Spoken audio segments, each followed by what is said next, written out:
ਤੁਸੀਂ ਸੁਣ ਰਹੇ ਹੋ ਮੈਕਸਿਮ ਗੋਰਕੀ ਦੀ ਕਿਤਾਬ ਮਾਂ, ਅੰਕ 44ਵਾਂ। ਪੋ ਫਟਾਲੇ ਸਮੇਂ ਮਾਂ ਪਤਝੜ ਦੇ ਮੀਂਹ ਦੀ ਧੋਤੀ ਇੱਕ ਸੜਕ ਉੱਤੇ ਇੱਕ ਡਾਕ ਬੱਗੀ ਵਿੱਚ ਤੇਜ਼-ਤੇਜ਼ ਜਾ ਰਹੀ ਸੀ। ਗਿੱਲੀ ਹਵਾ ਵਗ ਰਹੀ ਸੀ ਅਤੇ ਹਰ ਪਾਸੇ ਚਿੱਕੜ ਉੱਡ ਰਿਹਾ ਸੀ। ਕੋਚਵਾਨ ਆਪਣੀ ਸੀਟ ਉੱਤੇ ਮੁੜ ਕੇ ਗੁਣਗੁਣੀ ਆਵਾਜ਼ ਵਿੱਚ ਉਹਦੇ ਅੱਗੇ ਸ਼ਿਕਾਇਤ ਕਰਨ ਲੱਗ ਪਿਆ।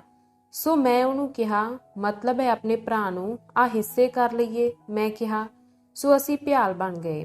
ਅਚਾਨਕ ਉਹਨੇ ਖੱਬੇ ਹੱਥ ਦੇ ਘੋੜੇ ਨੂੰ ਚਾਬਕ ਮਾਰੀ ਅਤੇ ਗੁੱਸੇ ਨਾਲ ਚੀਕਿਆ, ਚੱਲ ਓਏ ਚੱਲ ਚੱਲ ਭੂਤਨੀ ਦਿਆ। ਪਤਝੜ ਦੇ ਮੋਟੇ ਕਾਂ ਫਿਕਰਮੰਦੀ ਨਾਲ ਖਾਲੀ ਸਿਆੜਾਂ ਵਿੱਚ ਘੁੰਮਦੇ ਅਤੇ ਠੰਡੀ ਹਵਾ ਚਾਰੇ ਪਾਸੇ ਸੀਟੀਆਂ ਮਾਰਦੀ। ਕਾਂ ਹਵਾ ਦੇ ਗਮਲਿਆਂ ਦਾ ਮੁਕਾਬਲਾ ਕਰਨ ਲਈ ਛਾਤੀ ਅਕੜਾਉਂਦੇ ਹਵਾ ਉਹਨਾਂ ਦੇ ਖੰਭ ਖਿੜਾ ਦਿੰਦੀ ਅਤੇ ਉਹਨਾਂ ਦੇ ਪੈਰ ਥਿੜਕਾ ਕੇ ਉਹਨਾਂ ਨੂੰ ਅਲਸਾਏ ਢੰਗ ਨਾਲ ਖੰਭ ਫੜਕਾ ਕੇ ਹੋਰ ਥਾਂ ਜਾਣ ਲਈ ਮਜਬੂਰ ਕਰ ਦਿੰਦੀ। ਸੋਹਣੇ ਅਜਿਹਾ ਹੀ ਕੀਤਾ ਤੇ ਮੇਰੀ ਚਮੜੀ ਉਧੇੜ ਲਈ। ਹੁਣ ਮੇਰੇ ਹੱਥ ਪਾਣ ਨੂੰ ਕੁਛ ਨਹੀਂ। ਕੋਚਵਾਨ ਨੇ ਗੱਲ ਜਾਰੀ ਰੱਖੀ। ਮਾਂ ਉਹਦੀ ਗੱਲ ਇਉਂ ਸੁਣ ਰਹੀ ਸੀ ਜਿਵੇਂ ਸੁਪਨਾ ਹੋਵੇ। ਉਹਦੀ ਯਾਦ ਵਿੱਚੋਂ ਪਿਛਲੇ ਕੁਝ ਵਰ੍ਹਿਆਂ ਦੀਆਂ ਘਟਨਾਵਾਂ ਦੀ ਲੜੀ ਲੰਘੀ ਅਤੇ ਉਹਨੇ ਆਪਣੇ ਆਪ ਨੂੰ ਉਹਨਾਂ ਸਭਨਾਂ ਵਿੱਚ ਸਰਗਰਮ ਹਿੱਸਾ ਲੈਂਦੇ ਵੇਖਿਆ। ਪਹਿਲੀਆਂ ਵਿੱਚ ਜ਼ਿੰਦਗੀ ਦੀਆਂ ਪਰਿਸਥਿਤੀਆਂ ਕਿਧਰੇ ਦੁਰਾਡੇ ਮਿਥੀਆਂ ਜਾਂਦੀਆਂ ਸਨ। ਕਿਸੇ ਨੂੰ ਪਤਾ ਨਹੀਂ ਸੀ ਕਿਸ ਵੱਲੋਂ ਅਤੇ ਕਿਸ ਮੰਤਵ ਲਈ, ਪਰ ਹੁਣ ਇਹਨਾਂ ਵਿੱਚੋਂ ਅਨੇਕ ਪਰਿਸਥਿਤੀਆਂ ਐਨ ਉਹਦੀਆਂ ਅੱਖਾਂ ਸਾਹਮਣੇ ਅਤੇ ਉਹਦੀ ਸ਼ਮੂਲੀ ਨਾਲ ਤਬਦੀਲ ਕੀਤੀਆਂ ਜਾ ਰਹੀਆਂ ਸਨ। ਇਹ ਸੋਚ ਕੇ ਉਹ ਆਪਣੇ ਆਪ ਉੱਤੇ ਖੁਸ਼ ਹੋਈ, ਪਰ ਉਹਨੂੰ ਆਪਣੀਆਂ ਸ਼ਕਤੀਆਂ ਤੇ ਬੇਭਰੋਸਗੀ ਪੈਦਾ ਹੋ ਗਈ। ਉਹ ਪਰੇਸ਼ਾਨ ਸੀ ਅਤੇ ਸ਼ਾਂਤ ਉਦਾਸੀ ਨਾਲ ਭਰੀ ਹੋਈ। ਉਹਦੇ ਦੁਆਲੇ ਸਭ ਕੁਝ ਹੌਲੀ-ਹੌਲੀ ਚੱਲ ਰਿਹਾ ਸੀ। ਸਲੇਟੀ ਬੱਦਲ ਅਸਮਾਨ ਵਿੱਚ ਬੋਝਲ ਢੰਗ ਨਾਲ ਇੱਕ ਦੂਜੇ ਦਾ ਪਿੱਛਾ ਕਰ ਰਹੇ ਸਨ। ਸੜਕ ਦੇ ਦੋਹਾਂ ਪਾਸਿਆਂ ਉੱਤੇ ਉੱਗੇ ਗਿੱਲੇ ਰੁੱਖ ਲੰਘਦੇ ਹੋਏ ਆਪਣੀਆਂ ਨੰਗੀਆਂ ਟਹਿਣੀਆਂ ਹਿਲਾ ਰਹੇ ਸਨ। ਖੇਤਾਂ ਦੀ ਥਾਂ ਨਿੱਕੀਆਂ-ਨਿੱਕੀਆਂ ਪਹਾੜੀਆਂ ਆ ਗਈਆਂ, ਜਿਹੜੀਆਂ ਆਪਣੀ ਵਾਰੀ ਲੋਪ ਹੋ ਗਈਆਂ। ਕੋਚਵਾਨ ਦੀ ਗੁਨਗੁਨੀ ਆਵਾਜ਼, ਸਾਜ਼ ਦੀਆਂ ਘੰਟੀਆਂ ਦੀ ਟਨ-ਟਨ, ਗਿੱਲੀ ਹਵਾ ਦੀ ਸਰਸਰ ਸਾਰੇ ਮਿਲ ਕੇ ਇੱਕ ਥਰਕਦੀ ਵਲੇਵੇਂ ਖਾਂਦੀ ਨਦੀ ਬਣ ਗਏ, ਜਿਹੜੀ ਖੇਤਾਂ ਉੱਤੋਂ ਨਿਰੰਤਰ ਵਹਿੰਦੀ ਜਾ ਰਹੀ ਸੀ। ਅਮੀਰਾਂ ਲਈ ਸਵਰਗ ਵੀ ਕੁਝ ਨਹੀਂ ਹੁੰਦਾ। ਕੋਚਵਾਨ ਆਪਣੀ ਸੀਟ ਉੱਤੇ ਝੂਮਦਾ ਬੋਲੀ ਗਿਆ। ਸੋ ਮੈਨੂੰ ਨਿਚੋੜਨ ਲੱਗ ਪੈਂਦੇ ਹਾਕਮ ਸਾਰੇ ਉਹਦੇ ਯਾਰ ਸਨ। ਜਦੋਂ ਸਟੇਸ਼ਨ ਤੇ ਅੱਪੜੇ ਤਾਂ ਉਹਨੇ ਘੋੜੇ ਖੋਲ ਦਿੱਤੇ। ਤੂੰ ਮੈਨੂੰ ਵੋਦਕਾ ਲਈ 5 ਕੌਪੀਕ ਦੇ ਦੇ, ਉਹਨੇ ਨਿਰਾਸ਼ ਮਿੰਨਤ ਕਰਦੇ ਢੰਗ ਨਾਲ ਮਾਂ ਨੂੰ ਕਿਹਾ। ਮਾਂ ਨੇ ਉਹਨੂੰ ਇੱਕ ਸਿੱਕਾ ਦਿੱਤਾ ਤੇ ਉਹਨੇ ਆਪਣੀ ਤਲੀ ਉੱਤੇ ਉਛਾਲਿਆ। ਇਹਦੇ ਵਿੱਚੋਂ 3 ਦੀ ਵੋਦਕਾ ਤੇ 2 ਦੀ ਰੋਟੀ, ਉਹਨੇ ਕਿਹਾ। ਦੁਪਹਿਰੇ ਮਾਂ ਠਰੀ ਅਤੇ ਥੱਕੀ ਨਿਕੋਲਸਕੋਏ ਦੇ ਵੱਡੇ ਪਿੰਡ ਵਿੱਚ ਅੱਪੜੀ। ਉਹ ਚਾਹ ਦਾ ਗਲਾਸ ਪੀਣ ਲਈ ਸਟੇਸ਼ਨ ਵਿੱਚ ਗਈ ਅਤੇ ਆਪਣਾ ਭਾਰਾ ਸੂਟਕੇਸ ਬੈਂਚ ਹੇਠਾਂ ਰੱਖ ਕੇ ਬਾਰੀ ਕੋਲ ਬਹਿ ਗਈ। ਬਾਰੀ ਵਿੱਚੋਂ ਉਹਨੂੰ ਨਿੱਕਾ ਜਿਹਾ ਚੌਂਕ ਦਿਸਿਆ, ਜਿਹੜਾ ਪੀਲੇ ਲਿਤਾੜੇ ਘਾਹ ਨਾਲ ਕੱਜਿਆ ਹੋਇਆ ਸੀ ਅਤੇ ਇੱਕ ਗੂੜੇ ਭੂਰੇ ਰੰਗ ਦੀ ਇਮਾਰਤ ਜਿਸ ਦੀ ਛੱਤ ਚੋ ਰਹੀ ਸੀ, ਸਥਾਨਕ ਪ੍ਰਬੰਧਕਾਂ ਦੀ ਇਮਾਰਤ। ਇੱਕ ਗੰਜਾ ਦੜੀਅਲ ਮੁਜ਼ੀਕ, ਜਿਸਨੇ ਕਮੀਜ਼ ਉੱਤੇ ਕੋਟ ਨਹੀਂ ਸੀ ਪਹਿਨਿਆ ਹੋਇਆ, ਬਰਾਂਡੇ ਵਿੱਚ ਬੈਠਾ ਹੁੱਕਾ ਪੀ ਰਿਹਾ ਸੀ। ਚੌਂਕ ਦਾ ਘਾਹ ਇੱਕ ਸੂਰ ਚੱਲ ਰਿਹਾ ਸੀ। ਉਹ ਚਿੱਥਾ ਪਿਆ ਆਪਣੇ ਕੰਨ ਛੰਡਦਾ, ਆਪਣਾ ਸਿਰ ਹਿਲਾਉਂਦਾ ਤੇ ਆਪਣੀ ਧੁੰਨੀ ਭੌਂ ਵਿੱਚ ਗੱਡਦਾ। ਬੱਦਲ ਇੱਕ ਘਣਾ ਕਾਲਾ ਸਮੂਹ ਬਣਾ ਕੇ ਤੈਰਦੇ ਇੱਕ ਦੂਜੇ ਉੱਤੇ ਹਮਲਾ ਕਰਦੇ ਜਾ ਰਹੇ ਸਨ। ਸਭ ਕੁਝ ਚੁੱਪ ਅਤੇ ਹਨੇਰਾ ਅਤੇ ਅਕਾਊ ਸੀ, ਜਿਵੇਂ ਜ਼ਿੰਦਗੀ ਸ਼ਹਿੜੀ ਬੈਠੀ ਹੋਵੇ। ਅਚਾਨਕ ਪੁਲਿਸ ਦਾ ਇੱਕ ਸਾਰਜੰਟ ਸਰਪਟ ਘੋੜਾ ਦੌੜਾਉਂਦਾ ਚੌਂਕ ਵਿੱਚ ਆਇਆ ਅਤੇ ਵੋਲੋਸਤ ਦੇ ਦਫ਼ਤਰ ਸਾਹਮਣੇ ਆਪਣਾ ਸੁਰੰਗ ਘੋੜਾ ਰੋਕ ਲਿਆ। ਉਹਨੇ ਆਪਣੀ ਚਾਬਕ ਹਵਾ ਵਿੱਚ ਲਹਿਰਾਈ ਅਤੇ ਮੁਜ਼ੀਕ ਤੇ ਕੜਕਿਆ। ਉਹਦੀਆਂ ਕੂਕਾਂ ਬਾਰੀ ਨਾਲ ਥਰਕੀਆਂ, ਪਰ ਉਹਦੀ ਗੱਲ ਪੱਲੇ ਨਾ ਪਈ। ਮੁਜ਼ੀਕ ਉੱਠਿਆ ਤੇ ਦੁਰਾਡੇ ਇਸ਼ਾਰਾ ਕੀਤਾ। ਸਾਰਜੰਟ ਲੇਟ ਕੇ ਘੋੜੇ ਤੋਂ ਉਤਰਿਆ, ਲਗਾਮ ਮੁਜ਼ੀਕ ਵੱਲ ਸੁੱਟੀ, ਲੜਖੜਾਉਂਦਾ ਪੌੜੀਆਂ ਵੱਲ ਵਧਿਆ। ਜੰਗਲਾ ਫੜੇ ਆਪਣੇ ਆਪ ਨੂੰ ਬਰਾਂਡੇ ਤੱਕ ਖਿੱਚਿਆ ਅਤੇ ਦਰਵਾਜ਼ੇ ਵਿੱਚ ਲੋਪ ਹੋ ਗਿਆ। ਚਾਰੇ ਪਾਸੇ ਫਿਰ ਚੁੱਪ ਛਾ ਗਈ। 2 ਵਾਰ ਘੋੜੇ ਨੇ ਪੋਲੀ ਭੌਂ ਵਿੱਚ ਆਪਣਾ ਪੌੜ ਖੋਭਿਆ। 13-14 ਵਰ੍ਹਿਆਂ ਦੀ ਇੱਕ ਕੁੜੀ ਕਮਰੇ ਵਿੱਚ ਆਈ। ਉਹਦੇ ਪੀਲੇ ਵਾਲ ਨਿੱਕੀ ਜਿਹੀ ਗੁੱਤ ਵਿੱਚ ਗੁੰਦੇ ਹੋਏ ਸਨ ਅਤੇ ਉਹਦੇ ਗੋਲ ਮੂੰਹ ਉੱਤੇ ਕੋਮਲ ਅੱਖਾਂ ਸਨ। ਉਹ ਪਲੇਟਾਂ ਨਾਲ ਭਰੀ ਇੱਕ ਚਿੱਬ ਖੜਿੱਬੀ ਟਰੇ ਚੁੱਕ ਕੇ ਲਈ ਜਾਂਦੀ। ਆਪਣੇ ਬੁੱਲ ਟੁਕਦੀ ਅਤੇ ਸਿਰ ਹਿਲਾਈ ਜਾਂਦੀ। ਸ਼ੁਭ ਦਿਨ ਬੱਚੜੀਏ, ਮਾਂ ਨੇ ਕਿਹਾ। ਸ਼ੁਭ ਦਿਨ। ਜਦੋਂ ਉਹਨੇ ਚਾਹ ਦੇ ਬਰਤਨ ਮੇਜ਼ ਉੱਤੇ ਰੱਖ ਦਿੱਤੇ ਤਾਂ ਕੁੜੀ ਨੇ ਅਚਾਨਕ ਉਤੇਜਿਤ ਹੋ ਕੇ ਕਿਹਾ, ਉਹਨਾਂ ਹੁਣੇ ਇੱਕ ਡਾਕੂ ਨੂੰ ਫੜਿਆ ਹੈ। ਉਹ ਉਹਨੂੰ ਇੱਥੇ ਲਿਆ ਰਹੇ ਨੇ। ਉਹ ਕੌਣ ਹੈ? ਮੈਨੂੰ ਪਤਾ ਨਹੀਂ। ਉਹਨੇ ਕਿਸ ਨੂੰ ਲੁੱਟਿਆ? ਮੈਨੂੰ ਪਤਾ ਨਹੀਂ, ਕੁੜੀ ਨੇ ਗੱਲ ਦੁਹਰਾਈ। ਮੈਂ ਤਾਂ ਇੰਨਾ ਹੀ ਸੁਣਿਆ, ਉਹਨਾਂ ਉਹਨੂੰ ਫੜ ਲਿਆ, ਸੰਤਰੀ ਪੁਲਿਸ ਦੇ ਮੁਖੀ ਨੂੰ ਦੱਸਣ ਗਿਆ। ਮਾਂ ਨੇ ਬਾਰੀ ਵਿੱਚੋਂ ਬਾਹਰ ਝਾਤ ਮਾਰੀ ਅਤੇ ਵੇਖਿਆ ਕਿ ਕਿਸਾਨ ਚੌਂਕ ਵਿੱਚ ਇਕੱਠੇ ਹੋ ਰਹੇ ਸਨ। ਉਹਨਾਂ ਵਿੱਚੋਂ ਕੁਝ ਹੌਲੀ-ਹੌਲੀ ਅਤੇ ਗੰਭੀਰਤਾ ਨਾਲ ਆਉਂਦੇ, ਹੋਰ ਨੱਠਦੇ ਹੋਏ ਆਉਂਦੇ ਅਤੇ ਨਾਲੋਂ ਨਾਲ ਆਪਣੀਆਂ ਪੋਸਤੀਨਾਂ ਦੇ ਬਟਨ ਬੰਦ ਕਰੀ ਜਾਂਦੇ। ਉਹ ਇਮਾਰਤ ਦੇ ਸਾਹਮਣੇ ਇਕੱਠੇ ਹੋ ਗਏ ਅਤੇ ਖੱਬੇ ਪਾਸੇ ਵੇਖਦੇ ਉੱਥੇ ਖੜੇ ਹੋ ਗਏ। ਕੁੜੀ ਨੇ ਵੀ ਬਾਰੀ ਵਿੱਚੋਂ ਨਿਗਾਹ ਬਾਹਰ ਮਾਰੀ ਅਤੇ ਦਰਵਾਜ਼ਾ ਧੜਾਮ ਕਰਕੇ ਬੰਦ ਕਰਦੀ ਹੋਈ ਕਮਰੇ ਵਿੱਚੋਂ ਬਾਹਰ ਨੱਠ ਗਈ। ਮਾਂ ਇਹ ਆਵਾਜ਼ ਸੁਣ ਕੇ ਤ੍ਰਬਕ ਗਈ। ਉਹਨੇ ਆਪਣਾ ਸੂਟਕੇਸ ਬੈਂਚ ਦੇ ਹੋਰ ਹੇਠਾਂ ਕਰ ਦਿੱਤਾ, ਸਿਰ ਉੱਤੇ ਸ਼ਾਲ ਸੁੱਟੀ ਅਤੇ ਕਾਲੀ-ਕਾਲੀ ਦਰਵਾਜ਼ੇ ਵੱਲ ਚਲੀ ਗਈ, ਨੱਠ ਜਾਣ ਦੀ ਅਣਸਮਝੀ ਇੱਛਾ ਉੱਤੇ ਕਾਬੂ ਪਾਉਂਦੀ। ਜਦੋਂ ਬਰਾਂਡੇ ਵਿੱਚ ਅੱਪੜੀ ਤਾਂ ਉਹਨੂੰ ਜਾਪਿਆ ਜਿਵੇਂ ਇੱਕ ਬਰਫਾਨੀ ਝੋਂਕਾ ਉਹਦੀਆਂ ਅੱਖਾਂ ਅਤੇ ਛਾਤੀ ਨੂੰ ਲੱਗਾ। ਉਹਨੇ ਹਟਕੋਰਾ ਜਿਹਾ ਭਰਿਆ ਤੇ ਉਹਦੀਆਂ ਲੱਤਾਂ ਰਹਿ ਗਈਆਂ। ਚੌਂਕ ਦੇ ਪਰਲੇ ਪਾਸਿਓਂ ਰਿਬਨ ਆ ਰਿਹਾ ਸੀ। ਉਹਦੇ ਹੱਥ ਪਿੱਠ ਪਿੱਛੇ ਬੰਨੇ ਹੋਏ ਸਨ। ਉਹਦੇ ਦੋਵੇਂ ਪਾਸੇ ਇੱਕ ਸਿਪਾਹੀ ਸੀ ਜਿਹੜੇ ਚਲਦੇ-ਚਲਦੇ ਆਪਣੀਆਂ ਡਾਂਗਾਂ ਭੁੰਜੇ ਪਟਕਾ ਰਹੇ ਸਨ। ਭੀੜ ਬਰਾਂਡੇ ਸਾਹਮਣੇ ਚੁੱਪ ਖੜੀ ਉਡੀਕਦੀ ਸੀ। ਸ਼ਸ਼ੀਦਰ ਹੋਈ ਮਾਂ ਉਸ ਤੋਂ ਆਪਣੀ ਅੱਖਾਂ ਨਹੀਂ ਸੀ ਹਟਾ ਸਕਦੀ। ਰਿਬਨ ਕੁਝ ਕਹਿ ਰਿਹਾ ਸੀ, ਉਹ ਉਹਦੀ ਆਵਾਜ਼ ਸੁਣ ਸਕਦੀ ਸੀ, ਪਰ ਉਹਦੇ ਬੋਲਾਂ ਨੂੰ ਮਾਂ ਦੇ ਦਿਲ ਦੇ ਹਨੇਰੇ ਖਲਾਅ ਵਿੱਚੋਂ ਕੋਈ ਹੁੰਗਾਰਾ ਨਾ ਮਿਲਿਆ। ਮਾਂ ਨੇ ਇੱਕ ਲੰਮਾ ਸਾਹ ਲਿਆ ਤੇ ਆਪਣੇ ਆਪ ਨੂੰ ਸੰਭਾਲਿਆ। ਬਰਾਂਡੇ ਦੇ ਕੋਲ ਨੀਲੀਆਂ ਅੱਖਾਂ ਅਤੇ ਚੌੜੀ ਕੱਕੀ ਦਾੜੀ ਵਾਲਾ ਇੱਕ ਮੁਜ਼ੀਕ ਖੜਾ ਗੌਰ ਨਾਲ ਮਾਂ ਵੱਲ ਵੇਖ ਰਿਹਾ ਸੀ। ਉਹ ਖੰਗੀ ਅਤੇ ਡਰ ਕਾਰਨ ਤਾਣੇ ਹੋਏ ਹੱਥਾਂ ਨਾਲ ਆਪਣੀ ਗਰਦਨ ਮਲੀ। ਕੀ ਹੋਇਆ? ਮਾਂ ਨੇ ਆਪਣੇ ਆਪ ਨੂੰ ਉਸ ਤੋਂ ਪੁੱਛਣ ਤੇ ਮਜਬੂਰ ਕੀਤਾ। ਆਪੇ ਵੇਖ ਲੈ, ਮੁਜ਼ੀਕ ਨੇ ਕਿਹਾ ਅਤੇ ਦੂਜੇ ਪਾਸੇ ਵੇਖਣ ਲੱਗ ਪਿਆ। ਇੱਕ ਹੋਰ ਮੁਜ਼ੀਕ ਆਇਆ ਅਤੇ ਮਾਂ ਦੇ ਕੋਲ ਖੜਾ ਹੋ ਗਿਆ। ਰਿਬਨ ਨੂੰ ਲਿਆਉਣ ਵਾਲੇ ਪੁਲਸੀਏ ਭੀੜ ਦੇ ਸਾਹਮਣੇ ਖੜੇ ਹੋ ਗਏ, ਜਿਹੜੀ ਵੱਧਦੀ ਜਾ ਰਹੀ ਸੀ ਭਾਵੇਂ ਲੋਕ ਚੁੱਪ ਸਨ। ਅਚਾਨਕ ਰਿਬਨ ਦੀ ਭਰਪੂਰ ਆਵਾਜ਼ ਉਹਨਾਂ ਦੇ ਸਿਰਾਂ ਤੋਂ ਉੱਤੇ ਉੱਠੀ। ਸੱਚੇ ਈਮਾਨ ਵਾਲਿਓ, ਤੁਸੀਂ ਉਹਨਾਂ ਇਸ਼ਤਿਹਾਰਾਂ ਦੀ ਗੱਲ ਸੁਣੀ ਹੈ ਜਿਹੜੇ ਸਾਡੇ ਕਿਸਾਨਾਂ ਦੀ ਜ਼ਿੰਦਗੀ ਬਾਰੇ ਸੱਚ ਦੱਸਦੇ ਨੇ? ਮੈਨੂੰ ਉਹਨਾਂ ਇਸ਼ਤਿਹਾਰਾਂ ਪਿੱਛੇ ਸਜ਼ਾ ਮਿਲ ਰਹੀ ਹੈ। ਮੈਂ ਹੀ ਉਹ ਲੋਕਾਂ ਵਿੱਚ ਵੰਡੇ ਸਨ। ਭੀੜ ਰਿਬਨ ਦੇ ਹੋਰ ਨੇੜੇ ਹੋ ਗਈ। ਉਹਦੀ ਆਵਾਜ਼ ਵਿੱਚ ਠਰਮਾ ਅਤੇ ਸਥਿਰਤਾ ਸੀ ਅਤੇ ਇਸ ਗੱਲ ਨੇ ਮਾਂ ਦੀ ਸੁਰਤ ਪਰਤਾਈ। ਸੁਣਿਆ ਹੀ? ਦੂਜੇ ਮੁਜ਼ੀਕ ਨੇ ਨੀਲੀਆਂ ਅੱਖਾਂ ਵਾਲੇ ਨੂੰ ਹੌਲੀ ਜਿਹੇ ਹੁੱਜ ਮਾਰਦੇ ਹੋਏ ਕਿਹਾ। ਪਿਛਲੇਰੇ ਨੇ ਸਿਰ ਚੁੱਕਿਆ ਅਤੇ ਜਵਾਬ ਦਿੱਤੇ ਬਿਨਾਂ ਦੁਬਾਰਾ ਮਾਂ ਵੱਲ ਵੇਖਿਆ। ਦੂਜੇ ਨੇ ਵੀ ਮਾਂ ਵੱਲ ਵੇਖਿਆ। ਉਹ ਪਹਿਲੇ ਨਾਲੋਂ ਛੁਟੇਰੀ ਉਮਰ ਦਾ ਸੀ ਅਤੇ ਉਹਦੀ ਜਟੂਰੀਆਂ ਜਿਹੀ ਕਾਲੀ ਦਾੜੀ ਸੀ ਅਤੇ ਮੂੰਹ ਉੱਤੇ ਛਾਈਆਂ ਸਨ। ਫਿਰ ਉਹ ਦੋਵੇਂ ਉੱਥੋਂ ਪਰੇ ਹਟ ਗਏ। ਉਹ ਡਰਦੇ ਨੇ, ਮਾਂ ਨੇ ਸੋਚਿਆ। ਉਹ ਵਧੇਰੇ ਧਿਆਨ ਨਾਲ ਵੇਖਣ ਲੱਗ ਪਈ। ਬਰਾਂਡੇ ਵਿੱਚੋਂ ਜਿੱਥੇ ਉਹ ਖੜੀ ਸੀ, ਉਹ ਮਿਖਾਇਲੋ ਇਵਾਨੋਵਿਚ ਦਾ ਵਲੂੰਦਰਿਆ ਸਾਵਲਾ ਮੂੰਹ ਅਤੇ ਉਹਦੀਆਂ ਅੱਖਾਂ ਦੀ ਜੋਸ਼ੀਲੀ ਚਮਕ ਵੇਖ ਸਕਦੀ ਸੀ। ਉਹ ਚਾਹੁੰਦੀ ਸੀ ਕਿ ਉਹ ਵੀ ਉਹਨੂੰ ਵੇਖ ਲਵੇ, ਸੋ ਪੱਬਾਂ ਭਾਰ ਹੋ ਗਈ ਅਤੇ ਗਿੱਚੀ ਅੱਗੇ ਕੀਤੀ। ਲੋਕ ਗੁੱਸੈਲੀ ਬੇਇਤਬਾਰੀ ਨਾਲ ਰਿਬਨ ਵੱਲ ਵੇਖ ਰਹੇ ਸਨ ਅਤੇ ਚੁੱਪ ਸਨ। ਬਸ ਭੀੜ ਦੇ ਪਿਛਲੇ ਪਾਸੇ ਹੀ ਦੱਬੀ-ਦੱਬੀ ਗੱਲਬਾਤ ਸੁਣੀ ਜਾ ਸਕਦੀ ਸੀ। ਕਿਸਾਨੋ, ਰਿਬਨ ਨੇ ਖਿੱਚੀ ਉੱਚੀ ਆਵਾਜ਼ ਵਿੱਚ ਕਿਹਾ, ਇਹਨਾਂ ਕਾਗਜ਼ਾਂ ਵਿੱਚ ਜੋ ਕੁਝ ਲਿਖਿਆ ਉਸ ਉੱਤੇ ਇਤਬਾਰ ਕਰੋ। ਹੋ ਸਕਦਾ ਉਹਨਾਂ ਕਰਕੇ ਮੈਨੂੰ ਜਾਨ ਦੇਣੀ ਪਵੇ। ਉਹਨਾਂ ਮੈਨੂੰ ਕੁੱਟਿਆ ਤੇ ਤਸੀਹੇ ਦਿੱਤੇ ਇਹ ਪਤਾ ਕੱਢਣ ਲਈ ਕਿ ਉਹ ਮੈਂ ਕਿੱਥੋਂ ਲਏ ਤੇ ਉਹ ਮੈਨੂੰ ਹੋਰ ਕੁੱਟਣਗੇ, ਪਰ ਮੈਂ ਸਭ ਕੁਝ ਸਹਾਰਨ ਲਈ ਤਿਆਰ ਹਾਂ, ਕਿਉਂਕਿ ਉਹਨਾਂ ਕਾਗਜ਼ਾਂ ਵਿੱਚ ਸੱਚ ਲਿਖਿਆ ਤੇ ਸੱਚ ਸਾਨੂੰ ਆਪਣੀ ਨਿੱਤ ਦੀ ਰੋਟੀ ਨਾਲੋਂ ਵੀ ਪਿਆਰਾ ਹੋਣਾ ਚਾਹੀਦਾ ਹੈ। ਇਹੋ ਤਾਂ ਗੱਲ ਹੈ। ਕਿਉਂ ਅਜਿਹੀਆਂ ਗੱਲਾਂ ਪਿਆ ਕਰਦਾ? ਬਰਾਂਡੇ ਕੋਲ ਖੜੇ ਮੁਜ਼ੀਕਾਂ ਵਿੱਚੋਂ ਇੱਕ ਹੌਲੀ ਜਿਹੀ ਕੂਕਿਆ।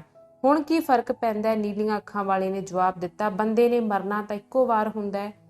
ਲੋਕ ਚੁੱਪਚਾਪ ਗੁਸੈਲੇ ਢੰਗ ਨਾਲ ਰਿਬਨ ਵੱਲ ਵੇਖਦੇ ਖੜੇ ਰਹੇ ਅਤੇ ਇਉਂ ਜਾਪਦਾ ਸੀ ਕਿ ਕੋਈ ਅਦਿੱਖ ਭਾਰ ਉਹਨਾਂ ਨੂੰ ਦਬਾ ਰਿਹਾ ਸੀ। ਪੁਲਿਸ ਸਾਰਜੈਂਟ ਲੜਖੜਾਉਂਦਾ ਬਰਾਂਡੇ ਵਿੱਚ ਆਇਆ। ਕੌਣ ਬੋਲ ਰਿਹਾ ਹੈ? ਉਹਨੇ ਸ਼ਰਾਬੀ ਢੰਗ ਨਾਲ ਪੁੱਛਿਆ। ਅਚਾਨਕ ਉਹ ਪੌੜੀਆਂ ਉੱਤਰ ਕੇ ਹੇਠਾਂ ਆਇਆ, ਰਿਬਨ ਦੇ ਵਾਲ ਫੜ ਲਏ ਅਤੇ ਉਹਨੂੰ ਝੰਜੋੜਿਆ। ਤੂੰ ਖੱਪ ਪਾਈ ਸੀ, ਕੁੱਤੀ ਦੇ ਪੁੱਤਰਾ, ਉਹ ਚੀਕਿਆ। ਭੀੜ ਵਿੱਚ ਹਿਲਜੁਲ ਹੋਈ ਅਤੇ ਇਹਨੇ ਬੁੜਬੁੜ ਕੀਤੀ। ਮਾਂ ਨੇ ਬੇਬਸ ਦੁੱਖ ਨਾਲ ਨੀਵੀਂ ਪਾ ਲਈ। ਇੱਕ ਵਾਰ ਫਿਰ ਰਿਬਨ ਦੀ ਆਵਾਜ਼ ਗੂੰਜੀ। ਵੇਖੋ ਭਲੇ ਲੋਕੋ, ਬਕਵਾਸ ਬੰਦ ਕਰ। ਸਾਰਜੈਂਟ ਨੇ ਉਹਨੂੰ ਕੰਨ ਉੱਤੇ ਥੱਪੜ ਮਾਰਿਆ। ਰਿਬਨ ਹਿੱਲਿਆ ਤੇ ਆਪਣੇ ਮੋਢੇ ਮਚਕੋੜੇ। ਉਹ ਬੰਦੇ ਦੇ ਹੱਥ ਬੰਨ ਸੁੱਟਦੇ ਨੇ ਅਤੇ ਉਹਦੇ ਨਾਲ ਜੋ ਮਾਣਾ ਇਹ ਕਰਦੇ ਨੇ। ਪੁਲਸੀਓ, ਇਹਨੂੰ ਇੱਥੋਂ ਲੈ ਜਾਓ ਤੇ ਤੁਸੀਂ ਸਾਰੇ ਲੋਕ ਘਰੋਂ ਘਰੀ ਜਾਓ। ਸਾਰਜੈਂਟ ਰਿਬਨ ਦੇ ਸਾਹਮਣੇ ਇਉਂ ਉਛਲ ਰਿਹਾ ਸੀ ਜਿਵੇਂ ਮੂੰਹ ਵਿੱਚ ਹੱਡੀ ਫੜੀ ਕੁੱਤਾ। ਉਹ ਉਹਦੇ ਮੂੰਹ ਤੇ, ਛਾਤੀ ਤੇ ਅਤੇ ਢਿੱਡ ਵਿੱਚ ਮੁੱਕੇ ਮਾਰੀ ਜਾ ਰਿਹਾ ਸੀ। ਉਹਨੂੰ ਮਾਰਨਾ ਬੰਦ ਕਰ, ਭੀੜ ਵਿੱਚੋਂ ਕੋਈ ਕੂਕਿਆ। ਤੂੰ ਉਹਨੂੰ ਕੁੱਟ ਕਿਉਂ ਰਿਹਾ? ਹਮਾਇਤ ਕਰਦੀ ਇੱਕ ਆਵਾਜ਼ ਆਈ। ਚੱਲ ਚੱਲੀਏ, ਨੀਲੀਆਂ ਅੱਖਾਂ ਵਾਲੇ ਮੁਜ਼ੀਕ ਨੇ ਆਪਣੇ ਸਾਥੀ ਨੂੰ ਕਿਹਾ। ਉਹ ਹੌਲੀ-ਹੌਲੀ ਉੱਥੋਂ ਚਲੇ ਗਏ ਅਤੇ ਮਾਂ ਨੇ ਦਿਆਲ ਨਿਗਾਹ ਨਾਲ ਉਹਨਾਂ ਦਾ ਪਿੱਛਾ ਕੀਤਾ। ਪੁਲਿਸ ਸਾਰਜੈਂਟ ਨੂੰ ਅਵੈਧ ਢੰਗ ਨਾਲ ਬਰਾਂਡੇ ਦੀਆਂ ਪੌੜੀਆਂ ਚੜ੍ਹਦੇ ਵੇਖ ਕੇ ਉਹਨੂੰ ਸੁੱਖ ਦਾ ਹੌਂਕਾ ਭਰਿਆ। ਉਹਨੂੰ ਇੱਧਰ ਲਿਆਓ, ਮੈਂ ਉਹਨੂੰ ਵਿਖਾ ਦਿਆਂਗਾ। ਸਾਰਜੈਂਟ ਆਪਣਾ ਮੁੱਕਾ ਲਹਿਰਾ ਕੇ ਝੱਲਿਆ ਕੇ ਬੋਲਿਆ। ਅਜਿਹਾ ਨਾ ਕਰਨਾ। ਭੀੜ ਵਿੱਚੋਂ ਇੱਕ ਤਕੜੀ ਆਵਾਜ਼ ਆਈ। ਮਾਂ ਨੇ ਵੇਖਿਆ ਨੀਲੀਆਂ ਅੱਖਾਂ ਵਾਲਾ ਮੁਜ਼ੀਕ ਬੋਲ ਰਿਹਾ ਸੀ। ਜਣਿਓ ਉਹਨਾਂ ਨੂੰ ਅਜਿਹਾ ਨਾ ਕਰਨ ਦੇਣਾ। ਜੇ ਉਹ ਉਹਨੂੰ ਲੈ ਗਏ ਤਾਂ ਉਹਨਾਂ ਕੁੱਟ-ਕੁੱਟ ਕੇ ਉਹਨੂੰ ਮਾਰ ਦੇਣਾ। ਫਿਰ ਉਹ ਕਹਿਣਗੇ ਅਸਾਂ ਉਹਨੂੰ ਮਾਰਿਆ। ਉਹਨਾਂ ਨੂੰ ਅਜਿਹਾ ਨਾ ਕਰਨ ਦੇਣਾ। ਕਿਸਾਨੋ, ਮਖਾਇਲੋ ਗਰਜਿਆ, ਤੁਸੀਂ ਵੇਖਦੇ ਨਹੀਂ ਤੁਹਾਡੀ ਜ਼ਿੰਦਗੀ ਕਿਹੋ ਜਿਹੀ ਹੈ? ਤੁਸੀਂ ਵੇਖਦੇ ਨਹੀਂ ਉਹ ਤੁਹਾਨੂੰ ਕਿਵੇਂ ਲੁੱਟਦੇ ਨੇ ਤੇ ਧੋਖਾ ਦਿੰਦੇ ਨੇ ਤੇ ਤੁਹਾਡਾ ਲਹੂ ਚੂਸਦੇ ਨੇ। ਸਭ ਕੁਝ ਤੁਹਾਥੋਂ ਆਉਂਦਾ ਹੈ। ਤੁਸੀਂ ਧਰਤੀ ਉੱਤੇ ਸਭ ਤੋਂ ਵੱਡੀ ਤਾਕਤ ਹੋ ਅਤੇ ਤੁਹਾਨੂੰ ਕੀ ਹੱਕ ਹਾਸਲ ਨੇ? ਸਿਰਫ ਭੁੱਖੇ ਰਹਿ ਕੇ ਮਰਨ ਦਾ ਹੱਕ। ਅਚਾਨਕ ਕਿਸਾਨ ਉੱਚੀ ਉੱਚੀ ਬੋਲਣ ਲੱਗ ਪਏ, ਇੱਕ ਦੂਜੇ ਨੂੰ ਟੋਕਦੇ। ਸੱਚ ਕਹਿ ਰਿਹਾ ਉਹ। ਪੁਲਿਸ ਦੇ ਮੁਖੀ ਨੂੰ ਬੁਲਾਓ। ਪੁਲਿਸ ਦਾ ਮੁਖੀ ਕਿੱਥੇ ਹੈ? ਪੁਲਿਸ ਸਾਰਜੈਂਟ ਉਹਨੂੰ ਬੁਲਾਉਣ ਗਿਆ। ਕੌਣ? ਉਹ ਸ਼ਰਾਬੀ? ਅਫਸਰਾਂ ਨੂੰ ਬੁਲਾਉਣਾ ਸਾਡਾ ਕੰਮ ਨਹੀਂ। ਖੱਪ ਵੱਧ ਗਈ। ਬੋਲੀ, ਚੱਲ ਅਸੀਂ ਉਹਨਾਂ ਨੂੰ ਤੈਨੂੰ ਹੱਥ ਨਹੀਂ ਲਾਉਣ ਦੇਣ ਲੱਗੇ। ਉਹਦੇ ਹੱਥ ਖੋਲ ਦਿਓ, ਧਿਆਨ ਰੱਖ ਕਿਤੇ ਫੜਿਆ ਨਾ ਜਾਵੇ। ਰੱਸੀ ਕਰਕੇ ਮੇਰੇ ਹੱਥਾਂ ਵਿੱਚ ਪੀੜ ਹੋ ਰਹੀ ਹੈ, ਰਿਬਨ ਨੇ ਕਿਹਾ। ਉਹਦੇ ਡੂੰਘੇ ਗਰਜਦੇ ਬੋਲਾਂ ਵਿੱਚ ਬਾਕੀ ਸਭ ਆਵਾਜ਼ਾਂ ਡੁੱਬ ਗਈਆਂ। ਮੈਂ ਨੱਠਣ ਨਹੀਂ ਲੱਗਾ ਮੋਜ਼ੀਕੋ, ਮੈਂ ਸੱਚ ਤੋਂ ਲੁਕ ਨਹੀਂ ਸਕਦਾ, ਇਹ ਮੇਰੇ ਅੰਦਰ ਜਿਉਂਦਾ ਏ। ਕੁਝ ਲੋਕ ਪ੍ਰਭਾਵਸ਼ਾਲੀ ਢੰਗ ਨਾਲ ਭੀੜ ਨਾਲੋਂ ਵੱਖ ਹੋ ਗਏ ਤੇ ਇੱਕ ਪਾਸੇ ਖੜੇ ਹੋ ਗਏ, ਆਪੋ ਵਿੱਚ ਗੱਲਾਂ ਕਰਦੇ ਅਤੇ ਸਿਰ ਹਿਲਾਉਂਦੇ।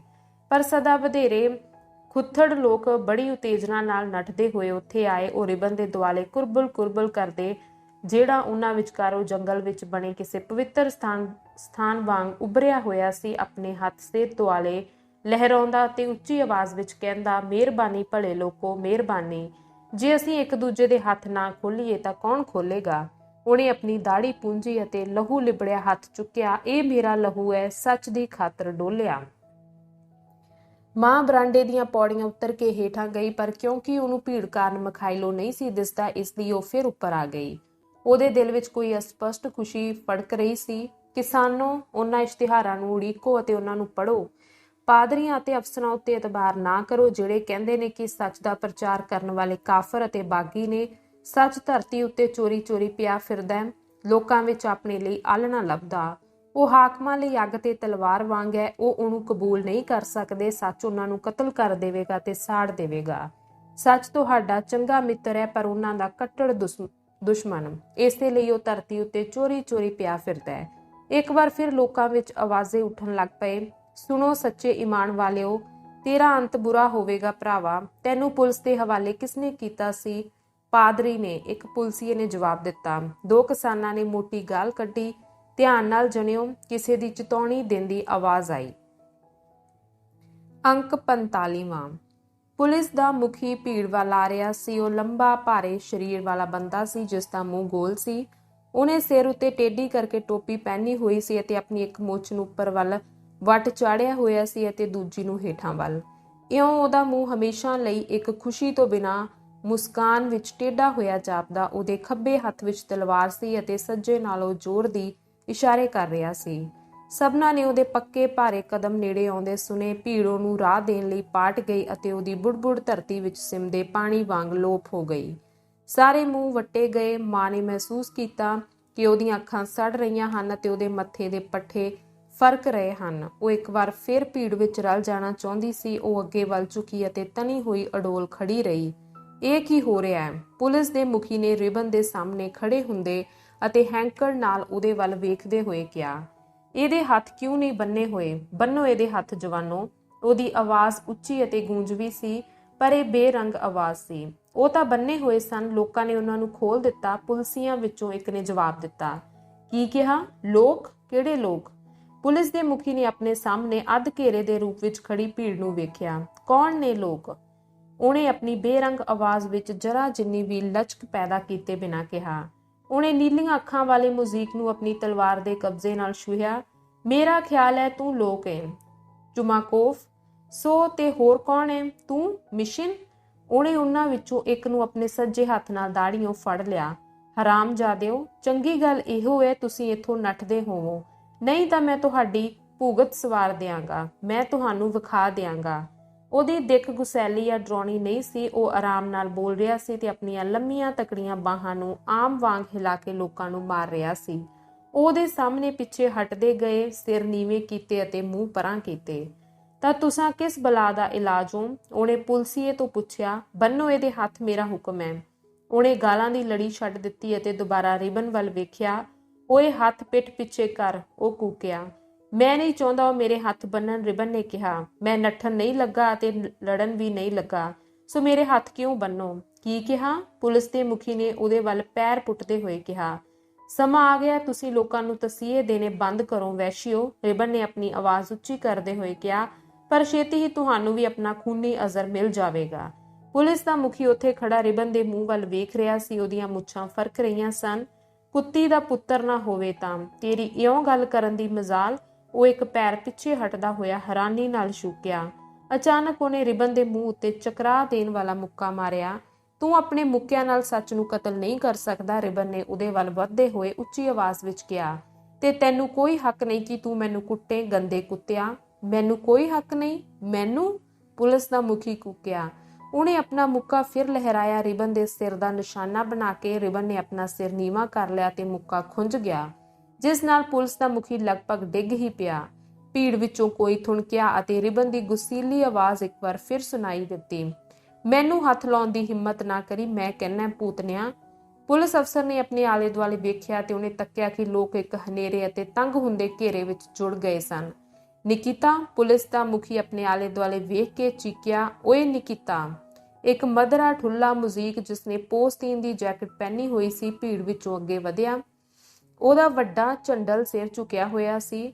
ਨਿਕਿਤਾ, ਪੁਲਿਸ ਦੇ ਮੁਖੀ ਨੇ ਆਪਣੀਆਂ ਮੁੱਛਾਂ ਨੂੰ ਵੱਟ ਚਾੜਦੇ ਹੋਏ ਠਰਮੇ ਨਾਲ ਕਿਹਾ। ਇਹਦੇ ਕੰਨ ਤੇ ਇੱਕ ਜੜ ਜਰਾ ਕਰਾਰੀ ਜਿਹੀ। ਮੁਜ਼ੀਕ ਅੱਗੇ ਵਧਿਆ। ਰਿਬਨ ਦੇ ਸਾਹਮਣੇ ਖੜਾ ਹੋ ਗਿਆ ਤੇ ਆਪਣਾ ਸਿਰ ਉੱਚਾ ਕੀਤਾ। ਰਿਬਨ ਨੇ ਪੱਕੇ ਭਾਰੇ ਸ਼ਬਦ ਉਹਦੇ ਮੂੰਹ ਉੱਤੇ ਮਾਰੇ। ਲੋਕੋ, ਜ਼ਰਾ ਵੇਖੋ ਕਿਵੇਂ ਵਹਿਸ਼ੀ ਤੁਹਾਡੇ ਹੱਥਾਂ ਨਾਲ ਹੀ ਤੁਹਾਡਾ ਗਲਾ ਘੁੱਟਦੇ ਨੇ। ਚੰਗੀ ਤਰ੍ਹਾਂ ਵੇਖ ਲਓ ਤੇ ਇਸ ਗੱਲ ਨੂੰ ਵਿਚਾਰੋ। ਹੌਲੀ ਹੌਲੀ ਮੁਜ਼ੀਕ ਨੇ ਆਪਣੀ ਬਾਂਹ ਉੱਚੀ ਕੀਤੀ ਅਤੇ ਰਿਬਨ ਦੇ ਸਿਰ ਉੱਤੇ ਪੋਲਾ ਜਿਹਾ ਮੁੱਕਾ ਮਾਰਿਆ। ਇਉਂ ਮਾਰੀਦਾ ਏ ਹਰਾਮਜ਼ਾਦੇ, ਪੁਲਿਸ ਦਾ ਮੁਖੀ ਚੀਕਿਆ। ਓਏ ਨਿਕਿਤਾ! ਭੀੜ ਵਿੱਚੋਂ ਇੱਕ ਆਵਾਜ਼ ਆਈ। ਭੁੱਲੀ ਨਾ ਰੱਬ ਵੀ ਹੈ। ਮੈਂ ਤੈਨੂੰ ਕਿਹਾ ਉਹਨੂੰ ਮਾਰ। ਮੁਜ਼ੀਕ ਨੂੰ ਧੌਣੋਂ ਫੜਦਾ ਹੋਇਆ ਪੁਲਿਸ ਦਾ ਮੁਖੀ ਕੂਕਿਆ। ਪਰ ਨਿਕਿਤਾ ਨੇ ਨੀਵੀਂ ਪਾ ਲਈ ਅਤੇ ਪਰਾਂ ਹਟ ਗਿਆ। ਮੈਂ ਚੋਖਾ ਕੁਝ ਕਰ ਦਿੱਤਾ, ਉਹ ਬੁੜਬੁੜਾਇਆ। ਕੀ ਕਿਹਾ? ਪੁਲਿਸ ਦੇ ਮੁਖੀ ਨੇ ਮੂੰਹ ਉੱਤੇ ਇੱਕ ਕੜਵਲ ਪਿਆ। ਉਹਨੇ ਆਪਣਾ ਪੈਰ ਪਟਕਿਆ ਤੇ ਗਾਲ ਕੱਢ ਕੇ ਰਿਬਨ ਵੱਲ ਨੱਠਿਆ। ਫਿਰ ਇੱਕ ਮੁੱਕੇ ਦੀ ਖੁੰਡੀ ਆਵਾਜ਼ ਆਈ ਜਿਸਨੇ ਰਿਬਨ ਦੇ ਪੈਰ ਥਿੜਕਾ ਦਿੱਤੇ। ਉਹਨੇ ਆਪਣੀ ਬਾਂਹ ਚੁੱਕੀ ਪਰ ਇੱਕ ਹੋਰ ਮੁੱਕੇ ਨੇ ਉਹਨੂੰ ਭੁੰਜੇ ਡੇਗ ਦਿੱਤਾ ਅਤੇ ਪੁਲਿਸ ਦੇ ਮੁਖੀ ਨੇ ਚੀਕ ਕੇ ਉਹਦੀ ਛਾਤੀ, ਵੱਖੀਆਂ ਅਤੇ ਸਿਰ ਉੱਤੇ ਠੁੱਡੇ ਮਾਰਨੇ ਸ਼ੁਰੂ ਕਰ ਦਿੱਤੇ। ਭੀੜ ਵਿੱਚੋਂ ਗਸੈਲੀ ਭਿੰਨ ਭਿੰਨ ਉੱਠੀ। ਲੋਕ ਪੁਲਿਸ ਦੇ ਮੁਖੀ ਵੱਲ ਵਧਣ ਲੱਗ ਪਏ, ਪਰ ਉਹਨੇ ਇਹ ਗੱਲ ਭਾਂਪ ਲਈ ਅਤੇ ਆਪਣੀ ਤਲਵਾਰ ਮਿਆਨ ਵਿੱਚੋਂ ਬਾਹਰ ਕੱਢਦੇ ਹੋਏ ਪਿੱਛੇ ਵੱਲ ਛਾਲ ਮਾਰੀ। ਇਹ ਕੀ ਹੈ? ਬਗਾਵਤ? ਓਹੋ, ਸੋ ਇਹ ਗੱਲ ਹੈ। ਉਹਦੀ ਆਵਾਜ਼ ਕੰਬੀ ਅਤੇ ਟੁੱਟ ਗਈ ਅਤੇ ਉਹ ਬੇਅਰਥ ਨਿੱਕੀਆਂ ਚੀਕਾਂ ਮਾਰ ਰਿਹਾ ਸੀ। ਉਹਦੀ ਆਵਾਜ਼ ਨੇ ਉਹਦਾ ਸਾਥ ਨਾ ਦਿੱਤਾ ਤੇ ਉਹਦੇ ਬਲ ਨੇ ਵੀ। ਉਹਦਾ ਸਿਰ ਝੁਕ ਗਿਆ, ਉਹਦੇ ਮੋਢੇ ਲਟਕ ਗਏ ਅਤੇ ਬੜੇ ਫੂਕ ਫੂਕ ਕੇ ਪੈਰ ਧਰਦਾ ਹੋਇਆ ਉਹ ਟੱਡੀਆਂ ਅੱਖਾਂ ਨਾਲ ਆਲੇ ਦੁਆਲੇ ਵੇਖਦਾ ਪਿੱਛੇ ਹਟਿਆ। ਬਹੁਤ ਅੱਛਾ, ਉਹ ਘੱਗੀ ਪਰੇਸ਼ਾਨ ਆਵਾਜ਼ ਵਿੱਚ ਬੋਲਿਆ। ਉਹਨੂੰ ਲੈ ਜਾਓ, ਮੈਂ ਚੱਲਿਆ। ਹਰਾਮਜ਼ਾਦਿਓ, ਚੰਗੀ ਤਰ੍ਹਾਂ ਸਮਝ ਲਓ। ਤੁਹਾਨੂੰ ਪਤਾ ਨਹੀਂ ਉਹ ਸਿਆਸੀ ਮੁਜਰਮ ਹੈ। ਤੁਹਾਨੂੰ ਪਤਾ ਨਹੀਂ ਉਹ ਲੋਕਾਂ ਨੂੰ ਜ਼ਾਰ ਦੇ ਖਿਲਾਫ ਪਿਆ ਉਭਾਰਦਾ ਤੇ ਤੁਸੀਂ ਉਹਨੂੰ ਬਚਾ ਰਹੇ ਹੋ। ਸੋ ਤੁਸੀਂ ਵੀ ਬਾਗੀ ਹੋ, ਹੈਂ? ਮਾਂ ਹੱਲੇ ਬਿਨਾਂ, ਇੱਥੋਂ ਤੱਕ ਕਿ ਅੱਖ ਝਪਕੇ ਬਿਨਾਂ ਉੱਥੇ ਖੜੀ ਸੀ। ਉਹਦਾ ਸਾਹ ਸੱਤ ਮੁੱਕ ਗਿਆ ਸੀ। ਉਹਦਾ ਮਨ ਖਾਲੀ ਸੀ, ਜਿਵੇਂ ਕਿਸੇ ਭਿਆਨਕ ਸੁਪਨੇ ਵਿੱਚ ਹੁੰਦਾ ਹੈ, ਡਰ ਅਤੇ ਤਰਸ ਦੇ ਅਸਰ ਹੇਠ। ਲੋਕਾਂ ਦੀਆਂ ਰੁੱਸੀਆਂ ਦੁਖੀ ਗਸੈਲੀਆਂ ਆਵਾਜ਼ਾਂ ਉਹਦੇ ਸਿਰ ਵਿੱਚ ਭੁੰਡਾ ਵਾਂਗ ਭਿੰਨ ਭਿੰਨ ਕਰ ਰਹੀਆਂ ਸਨ। ਉਹਨੇ ਪੁਲਿਸ ਦੇ ਮੁਖੀ ਦੀ ਕੰਬਦੀ ਆਵਾਜ਼ ਸੁਣੀ ਅਤੇ ਕਿਸੇ ਨੂੰ ਫੁੱਸ-ਫੁੱਸ ਕਰਦਿਆਂ, ਜੇ ਉਹ ਕਸੂਰਵਾਰ ਹੈ ਤਾਂ ਉਹਨੂੰ ਕਚਹਿਰੀ ਲੈ ਜਾਓ। ਉਹਦੇ ਉੱਤੇ ਰਹਿਮ ਕਰੋ ਜਨਾਬ ਅਲੀ। ਸੱਚੀ ਗੱਲ ਹੈ, ਕੋਈ ਕਾਨੂੰਨ ਅਜਿਹੇ ਸਲੂਕ ਦੀ ਇਜਾਜ਼ਤ ਨਹੀਂ ਦਿੰਦਾ, ਸੱਚੀ ਨਹੀਂ ਦਿੰਦਾ। ਜੇ ਅਜਿਹਾ ਹੋ ਸਕਦਾ ਤਾਂ ਕੋਈ ਵੀ ਕਿਸੇ ਨੂੰ ਤੌਣੀ ਚਾੜ ਸਕਦਾ। ਬੜੀ ਅਲੋਕਾਰ ਗੱਲ ਹੋਵੇਗੀ। ਲੋਕ ਦੋ ਟੋਲੀਆਂ ਵਿੱਚ ਵੰਡੇ ਗਏ। ਇੱਕ ਪੁਲਿਸ ਮੁਖੀ ਦੇ ਦੁਆਲੇ ਜੁੜੀ ਸੀ, ਉਹਦੇ ਉੱਤੇ ਆਵਾਜ਼ੇ ਕੱਸਦੀ ਅਤੇ ਮਿੰਨਤਾਂ ਕਰਦੀ। ਦੂਜੀ ਟੋਲੀ ਜਿਹੜੀ ਨਿੱਕੀ ਸੀ, ਭੌਂ ਤੇ ਡਿੱਗੇ ਆਦਮੀ ਦੁਆਲੇ ਜੁੜੀ ਹੋਈ ਖਤਰਨਾਕ ਢੰਗ ਨਾਲ ਬੁੜਬੁੜ ਕਰ ਰਹੀ ਸੀ। ਛੋਟੀ ਟੋਲੀ ਵਿੱਚੋਂ ਕਈ ਲੋਕਾਂ ਨੇ ਰਿਬਨ ਦੀ ਖੜੇ ਹੋਣ ਵਿੱਚ ਸਹਾਇਤਾ ਕੀਤੀ ਅਤੇ ਜਦੋਂ ਪੁਲਸੀਆਂ ਨੇ ਉਹਦੇ ਹੱਥ ਦੁਬਾਰਾ ਬੰਨ੍ਹਣ ਦਾ ਯਤਨ ਕੀਤਾ ਤਾਂ ਉਹ ਕੂਕੇ, ਇੰਨੀ ਕਾਹਲ ਨਾ ਕਰੋ ਭੂਤਨਿਓ। ਮਖਾਇਲੋ ਨੇ ਆਪਣੇ ਮੂੰਹ ਤੋਂ ਮਿੱਟੀ ਅਤੇ ਲਹੂ ਪੂੰਝਿਆ ਅਤੇ ਚੁੱਪਚਾਪ ਆਪਣੇ ਆਲੇ ਦੁਆਲੇ ਵੇਖਿਆ। ਉਹਦੀ ਨਿਗਾਹ ਮਾਂ ਉੱਤੇ ਪਈ। ਉਹ ਤਰਬਕ ਗਈ ਅਤੇ ਉਹਦੇ ਵੱਲ ਝੁੱਕ ਕੇ ਆਪ ਮੁਹਾਰੇ ਹੱਥ ਹਿਲਾਉਣ ਲੱਗ ਪਈ, ਪਰ ਉਹਨੇ ਮੂੰਹ ਮੋੜ ਲਿਆ। ਕੁਝ ਮਿੰਟ ਪਿੱਛੋਂ ਮਖਾਇਲੋ ਦੀਆਂ ਅੱਖਾਂ ਨੇ ਉਹਦਾ ਮੂੰਹ ਭਾਲਿਆ। ਮਾਂ ਨੂੰ ਜਾਪਿਆ ਕਿ ਉਹ ਸਿੱਧਾ ਹੋ ਗਿਆ ਤੇ ਆਪਣਾ ਸਿਰ ਚੁੱਕਿਆ ਤੇ ਉਹਦੀਆਂ ਲਹੂ ਲਿਬੜੀਆਂ ਗੱਲਾਂ ਕੰਮੀਆਂ। ਉਹਨੇ ਮੈਨੂੰ ਪਛਾਣ ਲਿਆ? ਕਿ ਉਹਨੇ ਸੱਚਮੁੱਚ ਮੈਨੂੰ ਪਛਾਣ ਲਿਆ? ਮਾਂ ਨੇ ਉਹਦੇ ਵੱਲ ਵੇਖ ਕੇ ਸਿਰ ਹਿਲਾਇਆ। ਇੱਕ ਤਿੱਖੀ ਸਿੱਕ ਨਾਲ ਉਹ ਕੰਬ ਗਈ। ਅਗਲੇ ਛਿਣ ਉਹਨੇ ਵੇਖਿਆ ਕਿ ਨੀਲੀਆਂ ਅੱਖਾਂ ਵਾਲਾ ਮੁਜ਼ੀਕ ਉਹਦੇ ਕੋਲ ਖੜਾ ਉਹਦੇ ਵੱਲ ਝਾਕ ਰਿਹਾ ਸੀ। ਇੱਕ ਛਿਣ ਲਈ ਉਹਦੀ ਨਿਗਾਹ ਨੇ ਮਾਂ ਦੇ ਦਿਲ ਵਿੱਚੋਂ ਡਰ ਭਰ ਦਿੱਤਾ। ਮੈਂ ਕੀ ਕਰ ਰਹੀ ਵਾਂ? ਉਹ ਮੈਨੂੰ ਵੀ ਫੜ ਲੈਣਗੇ। ਮੁਜ਼ੀਕ ਨੇ ਰਿਬਨ ਨੂੰ ਕੁਝ ਕਿਹਾ ਤੇ ਉਹਨੇ ਸਿਰ ਹਿਲਾ ਕੇ ਜਵਾਬ ਦਿੱਤਾ, ਕੋਈ ਗੱਲ ਨਹੀਂ। ਰਿਬਨ ਨੇ ਅਜਿਹੀ ਆਵਾਜ਼ ਵਿੱਚ ਕਿਹਾ ਜਿਹੜੀ ਕਾਂਬੇ ਦੇ ਬਾਵਜੂਦ ਸਾਫ਼ ਅਤੇ ਦਲੇਰ ਸੀ। ਮੈਂ ਇਸ ਧਰਤੀ ਉੱਤੇ ਇਕੱਲਾ ਨਹੀਂ, ਉਹ ਸਾਰੇ ਸੱਚ ਨੂੰ ਗ੍ਰਿਫਤਾਰ ਨਹੀਂ ਕਰ ਸਕਦੇ। ਜਿੱਥੇ ਕਿਧਰੇ ਵੀ ਮੈਂ ਗਿਆ ਮੇਰੀ ਯਾਦ ਉੱਥੇ ਰਹੇਗੀ, ਭਾਵੇਂ ਉਹਨਾਂ ਆਲਣਾ ਤੋੜ ਦਿੱਤਾ ਹੈ, ਸਾਰੇ ਸਾਥੀਆਂ ਨੂੰ ਫੜ ਲਿਆ। ਇਹ ਗੱਲ ਉਹ ਮੈਨੂੰ ਕਹਿ ਰਿਹਾ। ਮਾਂ ਨੇ ਛੇਤੀ ਛੇਤੀ ਅੰਦਾਜ਼ਾ ਲਾਇਆ। ਪਰ ਇੱਕ ਦਿਨ ਆਵੇਗਾ ਜਦੋਂ ਬਾਜ਼ ਆਜ਼ਾਦ ਉਡਾਰੀਆਂ ਲਾਣਗੇ, ਲੋਕ ਆਪਣੇ ਸੰਗਲ ਤੋੜ ਦੇਣਗੇ। ਇੱਕ ਔਰਤ ਪਾਣੀ ਦਾ ਢੋਲ ਲਿਆਈ ਅਤੇ ਰਿਬਨ ਦਾ ਮੂੰਹ ਧੋਣ ਲੱਗ ਪਈ। ਅਜਿਹਾ ਕਰਦੇ ਹੋਏ ਉਹ ਰੋ ਰਹੀ ਸੀ। ਉਹਦਾ ਉੱਚਾ ਸੋਗੀ ਰੋਣਾ ਮਖਾਇਲੋਂ ਦੇ ਲਫ਼ਜ਼ਾਂ ਨਾਲ ਮਿਲ ਗਿਆ, ਇੱਥੋਂ ਤੱਕ ਕਿ ਮਾਂ ਉਹਨਾਂ ਨੂੰ ਵੱਖ-ਵੱਖ ਨਾ ਕਰ ਸਕੀ। ਕਿਸਾਨਾਂ ਦੀ ਇੱਕ ਟੋਲੀ ਆਈ। ਪੁਲਿਸ ਦਾ ਮੁਖੀ ਉਹਨਾਂ ਦੇ ਅੱਗੇ ਸੀ। ਕੈਦੀ ਨੂੰ ਲਿਜਾਣ ਲਈ ਰੇੜਾ ਲਿਆਓ, ਐਤਕੀ ਕਿਸ ਦੀ ਵਾਰੀ ਹੈ? ਕੋਈ ਕੂਕਿਆ। ਫਿਰ ਪੁਲਿਸ ਦੇ ਮੁਖੀ ਦੀ ਆਵਾਜ਼ ਆਈ। ਉਹ ਇੱਕ ਨਵੇਂ ਢੰਗ ਨਾਲ ਗੱਲ ਕਰ ਰਿਹਾ ਸੀ, ਇੱਕ ਅਜਿਹੇ ਢੰਗ ਨਾਲ ਜਿਹੜਾ ਲਗਭਗ ਰੋਸੇ ਵਾਲਾ ਸੀ। ਮੈਂ ਤੈਨੂੰ ਮਾਰ ਸਕਦਾ, ਉਹਨੇ ਕਿਹਾ, ਪਰ ਤੂੰ ਮੈਨੂੰ ਨਹੀਂ ਮਾਰ ਸਕਦਾ। ਤੇਰੀ ਹਿੰਮਤ ਨਹੀਂ ਪੈ ਸਕਦੀ ਬੁੱਧੂ। ਇਹ ਗੱਲ ਹੈ, ਤੂੰ ਆਪਣੇ ਆਪ ਨੂੰ ਕੀ ਸਮਝਦਾ ਹੈ? ਰੱਬ? ਰਿਬਨ ਨੇ ਉੱਚੀ ਜਿਹੇ ਕਿਹਾ। ਦੱਬੀਆਂ ਆਵਾਜ਼ਾਂ ਦੀ ਭਬਕ ਨੇ ਉਹਦੀ ਆਵਾਜ਼ ਅਣਸੁਣੀ ਬਣਾ ਦਿੱਤੀ। ਉਹਦੇ ਨਾਲ ਬਹਿਸ ਨਾ ਕਰ ਭਰਾ, ਉਹ ਹਾਕਮਾਂ ਵਿੱਚੋਂ ਇੱਕ ਹੈ। ਮਹਾਮਹਿਮ, ਉਹਦੇ ਤੇ ਗੁੱਸੇ ਨਾ ਹੋਵੋ, ਉਹ ਆਪਣੇ ਆਪ ਵਿੱਚ ਨਹੀਂ। ਚੁੱਪ ਕਰ ਓਏ ਸਿੱਧੜਾ। ਉਹ ਹੁਣ ਤੈਨੂੰ ਸ਼ਹਿਰ ਲਿਜਾ ਰਹੇ ਨੇ। ਸ਼ਹਿਰ ਵਿੱਚ ਵਧੇਰੇ ਕਾਨੂੰਨ ਹੁੰਦਾ ਹੈ। ਲੋਕਾਂ ਦੀਆਂ ਆਵਾਜ਼ਾਂ ਮਿੰਨਤਾਂ ਭਰੀਆਂ ਤੇ ਮਨਾਉਣ ਦਾ ਯਤਨ ਕਰਦੀਆਂ ਸਨ। ਉਹ ਮਿਲ ਕੇ ਇੱਕ ਅਸਪਸ਼ਟ ਗੂੰਜ ਬਣਦੀਆਂ ਸਨ ਜਿਹੜੀ ਸਿਰਫ ਨਿਰਾਸ਼ਾ ਅਤੇ ਗਮ ਪ੍ਰਗਟ ਕਰਦੀ।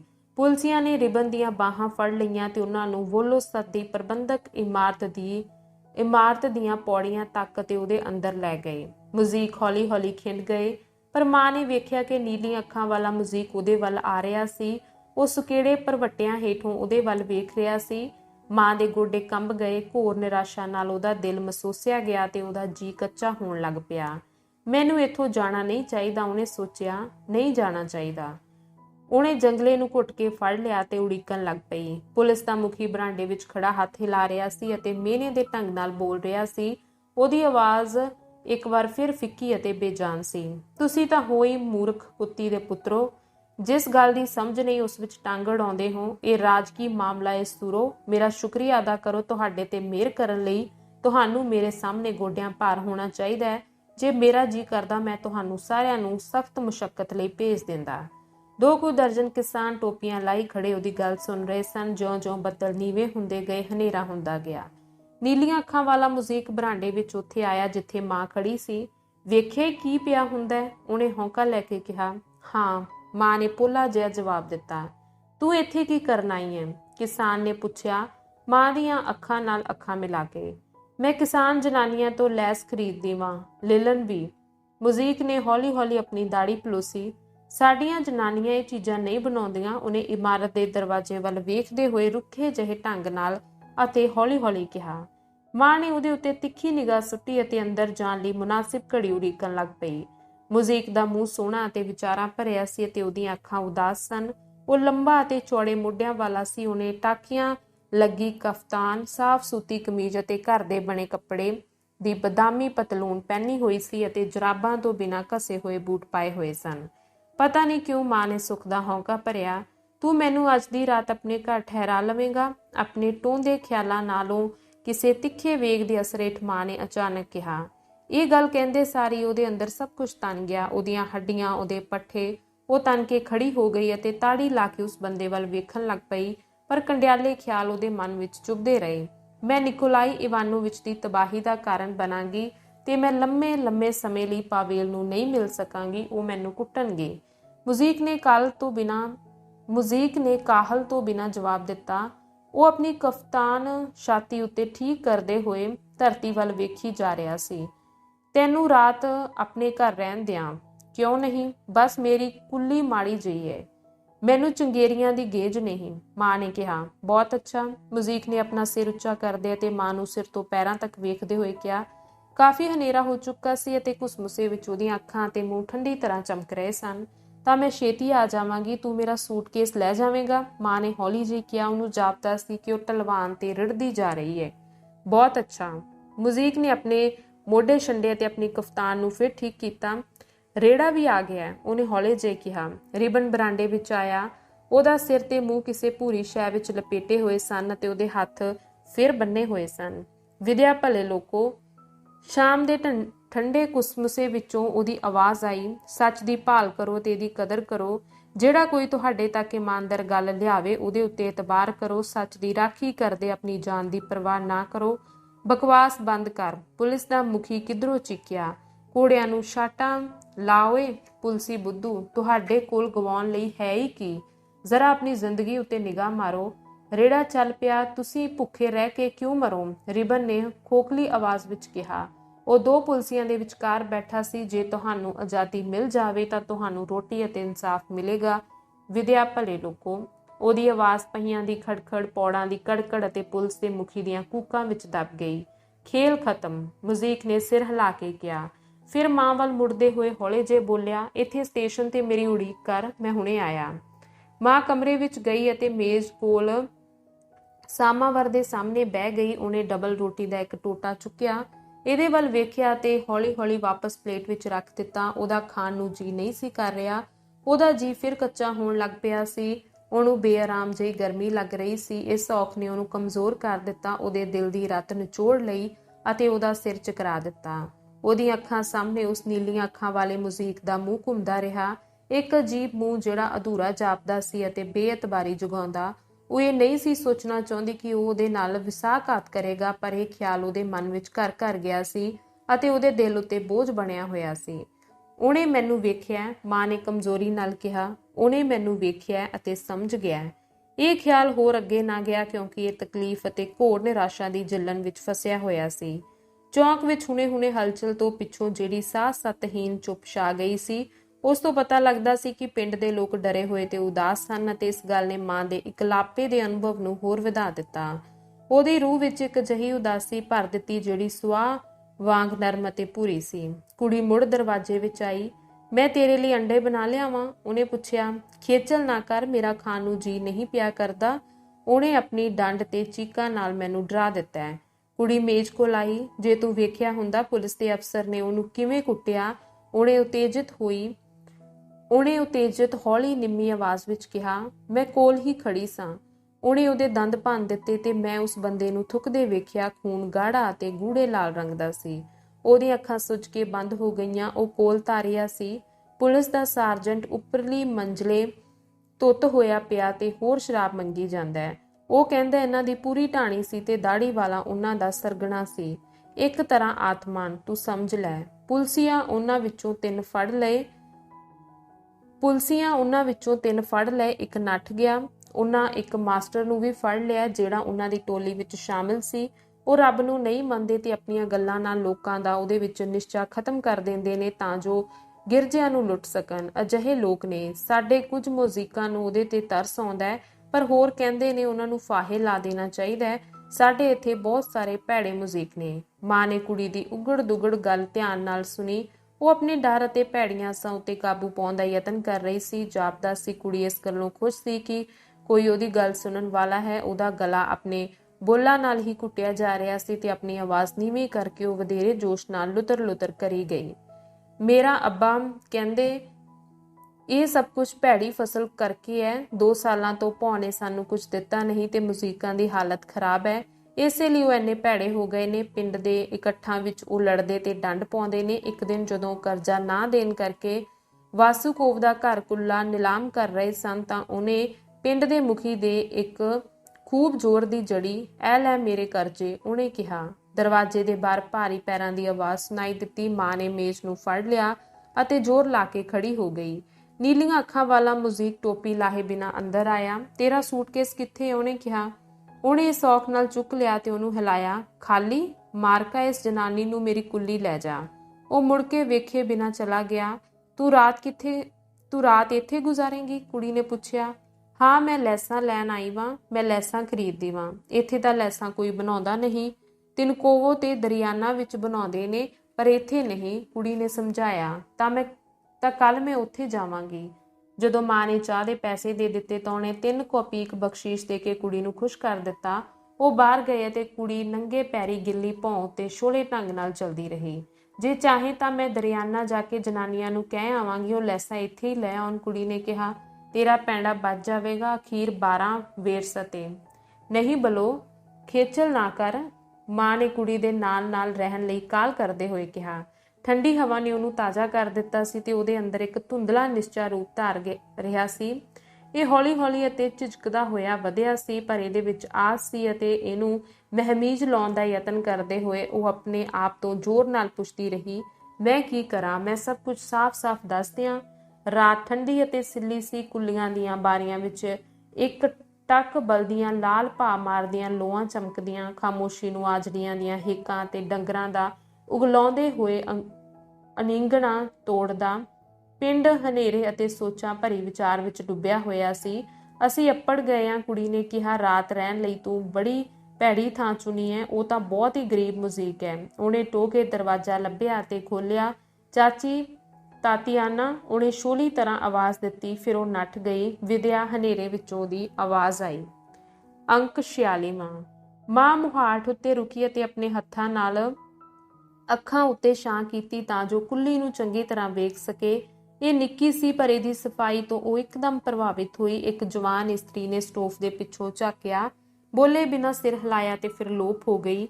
ਮੇਜ਼ ਉੱਤੇ ਲੈਂਪ ਬਲ ਰਿਹਾ ਸੀ। ਕੁੱਲੀ ਦਾ ਮਾਲਕ ਮੇਜ਼ ਕੋਲ ਬੈਠਾ ਮਾਂ ਦੀਆਂ ਅੱਖਾਂ ਵਿੱਚ ਝਾਕਦਾ ਉਂਗਲਾਂ ਨਾਲ ਮੇਜ਼ ਉੱਤੇ ਟਕ-ਟਕ ਕਰ ਰਿਹਾ ਸੀ। ਆ ਜਾ, ਉਹਨੇ ਕੁਝ ਚਿਰ ਪਿੱਛੋਂ ਕਿਹਾ। ਤਾਤੀਆਨਾ ਜਾ ਕੇ ਪਤਿਆਰ ਨੂੰ ਬੁਲਾ ਲਿਆ ਤੇ ਝਪਦੇ ਕਰ। ਇਸਤਰੀ ਮਾਂ ਵੱਲ ਵੇਖੇ ਬਿਨਾਂ ਚਲੀ ਗਈ। ਮਾਂ ਮਰਦ ਦੇ ਸਾਹਮਣੇ ਬੈਂਚ ਉੱਤੇ ਬਹਿ ਗਈ ਅਤੇ ਆਲੇ ਦੁਆਲੇ ਵੇਖਿਆ। ਉਹਦਾ ਸੂਟਕੇਸ ਕਿਧਰੇ ਦਿਸਦਾ ਤੱਕ ਨਹੀਂ ਸੀ। ਕੁੱਲੀ ਵਿੱਚ ਅਕਾਊਂ ਚੁੱਪ ਛਾਈ ਹੋਈ ਸੀ, ਜਿਸਨੂੰ ਲੈਂਪ ਦਾ ਕਦੀ-ਕਦੀ ਭੜਕਣਾ ਹੀ ਤੋੜਦਾ ਸੀ। ਮਾਂ ਨੂੰ ਮੁਜ਼ੀਕ ਦੇ ਫਿਕਰਮੰਦ ਵੱਟ ਪਾਏ ਮੂੰਹ ਕਾਰਨ ਜਿਹੜਾ ਉਹਦੀਆਂ ਅੱਖਾਂ ਸਾਹਮਣੇ ਧੁੰਦਲੀ ਤਰ੍ਹਾਂ ਆਉਂਦਾ ਤੇ ਲੋਪ ਹੋ ਜਾਂਦਾ, ਖਿੱਚ ਚੜੀ। ਮੇਰਾ ਸੂਟਕੇਸ ਕਿੱਥੇ ਵੈ? ਮਾਂ ਨੇ ਅਚਾਨਕ ਉੱਚੀ ਆਵਾਜ਼ ਵਿੱਚ ਪੁੱਛਿਆ। ਉਹ ਆਪ ਪਰੇਸ਼ਾਨ ਹੋ ਗਈ। ਮੁਜ਼ੀਕ ਨੇ ਮੋਢੇ ਸੰਗੋੜੇ। ਗੁਆਚਣ ਨਹੀਂ ਲੱਗਾ, ਉਹਨੇ ਸੋਚਦੇ ਹੋਏ ਕਿਹਾ। ਨੀਵੀਂ ਆਵਾਜ਼ ਵਿੱਚ ਉਹਨੇ ਵਾਅਦਾ ਕੀਤਾ। ਉੱਥੇ ਸਟੇਸ਼ਨ ਤੇ ਮੈਂ ਜਾਣਬੁੱਝ ਕੇ ਕਿਹਾ ਸੀ ਕਿ ਇਹ ਖਾਲੀ ਏ ਤਾਂ ਜੋ ਕੁੜੀ ਸੁਣ ਲਵੇ, ਪਰ ਇਹ ਖਾਲੀ ਨਹੀਂ, ਇਹ ਤਾਂ ਬਹੁਤ ਭਾਰਾ ਏ। ਸੋ ਤਾਂ ਕੀ ਹੋਇਆ? ਮਾਂ ਨੇ ਪੁੱਛਿਆ। ਉਹ ਉੱਠਿਆ ਤੇ ਮਾਂ ਦੇ ਕੋਲ ਆਇਆ। ਤੂੰ ਉਸ ਆਦਮੀ ਨੂੰ ਜਾਣਦੀ ਏ? ਉਹਨੇ ਨੀਵਾਂ ਝੁਕਦੇ ਹੋਏ ਘੋਰ ਮਸੂਰਾ ਕੀਤਾ। ਹਾਂ, ਮਾਂ ਨੇ ਨਿੱਕੀ ਜਿਹੀ ਆਵਾਜ਼ ਵਿੱਚ ਕਿਹਾ। ਭਾਵੇਂ ਸਵਾਲ ਉਸ ਤੋਂ ਅਚਾਨਕ ਪੁੱਛਿਆ ਗਿਆ ਸੀ, ਇਸ ਸੰਖੇਪ ਲਫ਼ਜ਼ ਨੇ ਅਚਾਨਕ ਹਰ ਸ਼ੈ ਵਿੱਚ ਅੰਦਰੋਂ ਚਾਨਣ ਕਰ ਦਿੱਤਾ ਸੀ, ਸਭ ਕੁਝ ਸਾਫ਼ ਕਰ ਦਿੱਤਾ ਸੀ। ਮਾਂ ਨੇ ਸੁੱਖ ਦਾ ਸਾਹ ਲਿਆ ਤੇ ਬੈਂਚ ਉੱਤੇ ਨਿੱਸਲ ਹੋ ਕੇ ਬਹਿ ਗਈ। ਮੁਜ਼ੀਕ ਖੁੱਲ੍ਹ ਕੇ ਮੁਸਕਰਾਇਆ। ਜਦੋਂ ਉੱਥੇ ਤੂੰ ਉਹਨੂੰ ਇਸ਼ਾਰਾ ਕੀਤਾ ਸੀ ਤੇ ਉਹਨੇ ਹੁੰਗਾਰਾ ਭਰਿਆ ਤਾਂ ਮੈਂ ਉਦੋਂ ਹੀ ਸਮਝ ਗਿਆ ਸਾਂ। ਮੈਂ ਉਹਨੂੰ ਹੌਲੀ ਜਿਹੀ ਕਿਹਾ ਕਿ ਉਹ ਬਰਾਂਡੇ ਵਿੱਚ ਖੜੀ ਤੋਂ ਜਾਣੂ ਸੀ ਤੇ ਉਹਨੇ ਕੀ ਕਿਹਾ? ਮਾਂ ਨੇ ਕਾਹਲ ਨਾਲ ਪੁੱਛਿਆ। ਉਹਨੇ ਕਿਹਾ ਅਸੀਂ ਬਹੁਤ ਸਾਰੇ ਹਾਂ, ਬਹੁਤ ਹੀ, ਉਹਨੇ ਕਿਹਾ। ਮੁਜ਼ੀਕ ਨੇ ਸਵਾਲੀ ਢੰਗ ਨਾਲ ਆਪਣੇ ਪ੍ਰਾਹੁਣੇ ਦੀਆਂ ਅੱਖਾਂ ਵਿੱਚ ਝਾਕਿਆ। ਤਕੜਾ ਜਣਾ ਹੋਇਆ ਨਾ, ਉਹਨੇ ਮੁਸਕਰਾ ਕੇ ਕਿਹਾ। ਤੇ ਦਲੇਰ? ਉਹਨੇ ਸਾਫ਼ ਕਹਿ ਦਿੱਤਾ। ਮਹਿਓ ਆ ਤੇ ਭਾਵੇਂ ਕਿੰਨਾ ਕੁੱਟ ਲੈਣ, ਉਹ ਆਪਣੀ ਗੱਲ ਕਹੀ ਜਾਂਦਾ ਹੈ। ਉਹਦੀ ਆਵਾਜ਼ ਨੇ, ਜਿਹੜੀ ਕਮਜ਼ੋਰ ਅਤੇ ਰੁਕਦੀ ਸੀ, ਉਹਦੇ ਅਧੂਰੇ ਮੂੰਹ ਨੇ ਅਤੇ ਉਹਦੀਆਂ ਪੀਲੀਆਂ ਖਰੀਆਂ ਅੱਖਾਂ ਨੇ ਮਾਂ ਨੂੰ ਵਧੇਰੇ ਅਤੇ ਹੋਰ ਵਧੇਰੇ ਸੌਖਿਆ ਕਰ ਦਿੱਤਾ। ਹੌਲੀ-ਹੌਲੀ ਉਹਦੇ ਤੌਖਲੇ ਅਤੇ ਉਦਾਸੀ ਦੀ ਥਾਂ ਰਿਬਨ ਲਈ ਤਿੱਖੇ ਕਾਟਵੇਂ ਤਰਸ ਨੇ ਲੈ ਲਈ। ਹਰਾਮੀ, ਵਹਿਸ਼ੀ, ਉਹ ਅਚਾਨਕ ਕੌੜੇ ਗੁੱਸੇ ਨਾਲ ਕੂਕੀ ਅਤੇ ਰੋਣ ਲੱਗ ਪਈ। ਮੁਜ਼ੀਕ ਉੱਥੋਂ ਚਲਾ ਗਿਆ, ਅਫਸੋਸ ਨਾਲ ਆਪਣਾ ਸਿਰ ਹਿਲਾਉਂਦਾ।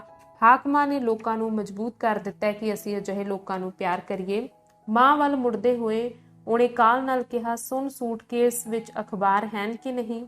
ਹੈਨ, ਮਾਂ ਨੇ ਆਪਣੇ ਹੰਝੂ ਪੂੰਝਦੇ ਹੋਏ ਸਾਦਗੀ ਨਾਲ ਜਵਾਬ ਦਿੱਤਾ। ਮੈਂ ਇਹ ਉਹਨੂੰ ਦੇਣ ਲਈ ਲਿਜਾ ਰਹੀ ਸਾਂ। ਘੂਰੀ ਵੱਟ ਕੇ ਉਹਨੇ ਆਪਣੀ ਦਾੜੀ ਮੁੱਠੀ ਵਿੱਚ ਘੁੱਟ ਲਈ ਅਤੇ ਨੁੱਕਰ ਵੱਲ ਘੂਰਦਾ ਖੜਾ ਰਿਹਾ। ਉਹ ਇੱਥੇ ਸਾਡੇ ਤੱਕ ਅੱਪੜ ਗਏ ਸਨ ਤੇ ਕਿਤਾਬਾਂ ਵੀ, ਉਹਨੇ ਕੁਝ ਦੇਰ ਰੁਕ ਕੇ ਕਿਹਾ। ਤੇ ਅਸੀਂ ਉਸ ਬੰਦੇ ਨੂੰ ਜਾਣਦੇ ਹਾਂ, ਅਸੀਂ ਉਹਨੂੰ ਮਿਲੇ ਸਾਂ। ਉਹ ਰੁਕ ਗਿਆ ਤੇ ਇੱਕ ਛਿਣ ਸੋਚਿਆ। ਹੁਣ ਤੂੰ ਇਹਦਾ ਕੀ ਕਰੇਂਗੀ ਸੂਟਕੇਸ ਦਾ? ਉਹਨੇ ਪੁੱਛਿਆ। ਤੇਰੇ ਕੋਲ ਛੱਡ ਜਾਵਾਂਗੀ, ਮਾਂ ਨੇ ਵੰਗਾਰ ਦੇ ਢੰਗ ਨਾਲ ਉਹਦੇ ਵੱਲ ਵੇਖਦੇ ਹੋਏ ਕਿਹਾ। ਉਹਨੇ ਇਤਰਾਜ਼ ਨਾ ਕੀਤਾ ਤੇ ਨਾ ਹੀ ਹੈਰਾਨ ਹੋਇਆ। ਮੇਰੇ ਕੋਲ? ਚੰਗਾ, ਉਹਨੇ ਸੰਖੇਪ ਗੱਲ ਦੁਹਰਾਈ। ਹਾਂ ਵਿੱਚ ਸਿਰ ਹਿਲਾਉਂਦਿਆਂ ਉਹ ਮੇਜ਼ ਕੋਲ ਬਹਿ ਗਿਆ ਤੇ ਆਪਣੀ ਦਾੜੀ ਵਿੱਚ ਉਂਗਲਾਂ ਫੇਰਨ ਲੱਗ ਪਿਆ। ਰਿਬਨ ਦਾ ਲਹੂ ਲਿਬੜੇ ਅਤੇ ਕੁੱਟੇ ਦਾ ਬਿੰਬ ਬੇਕਿਰਕ ਸਿਰੜ ਨਾਲ ਮਾਂ ਦੇ ਸਾਹਮਣੇ ਉੱਭਰਦਾ ਰਿਹਾ।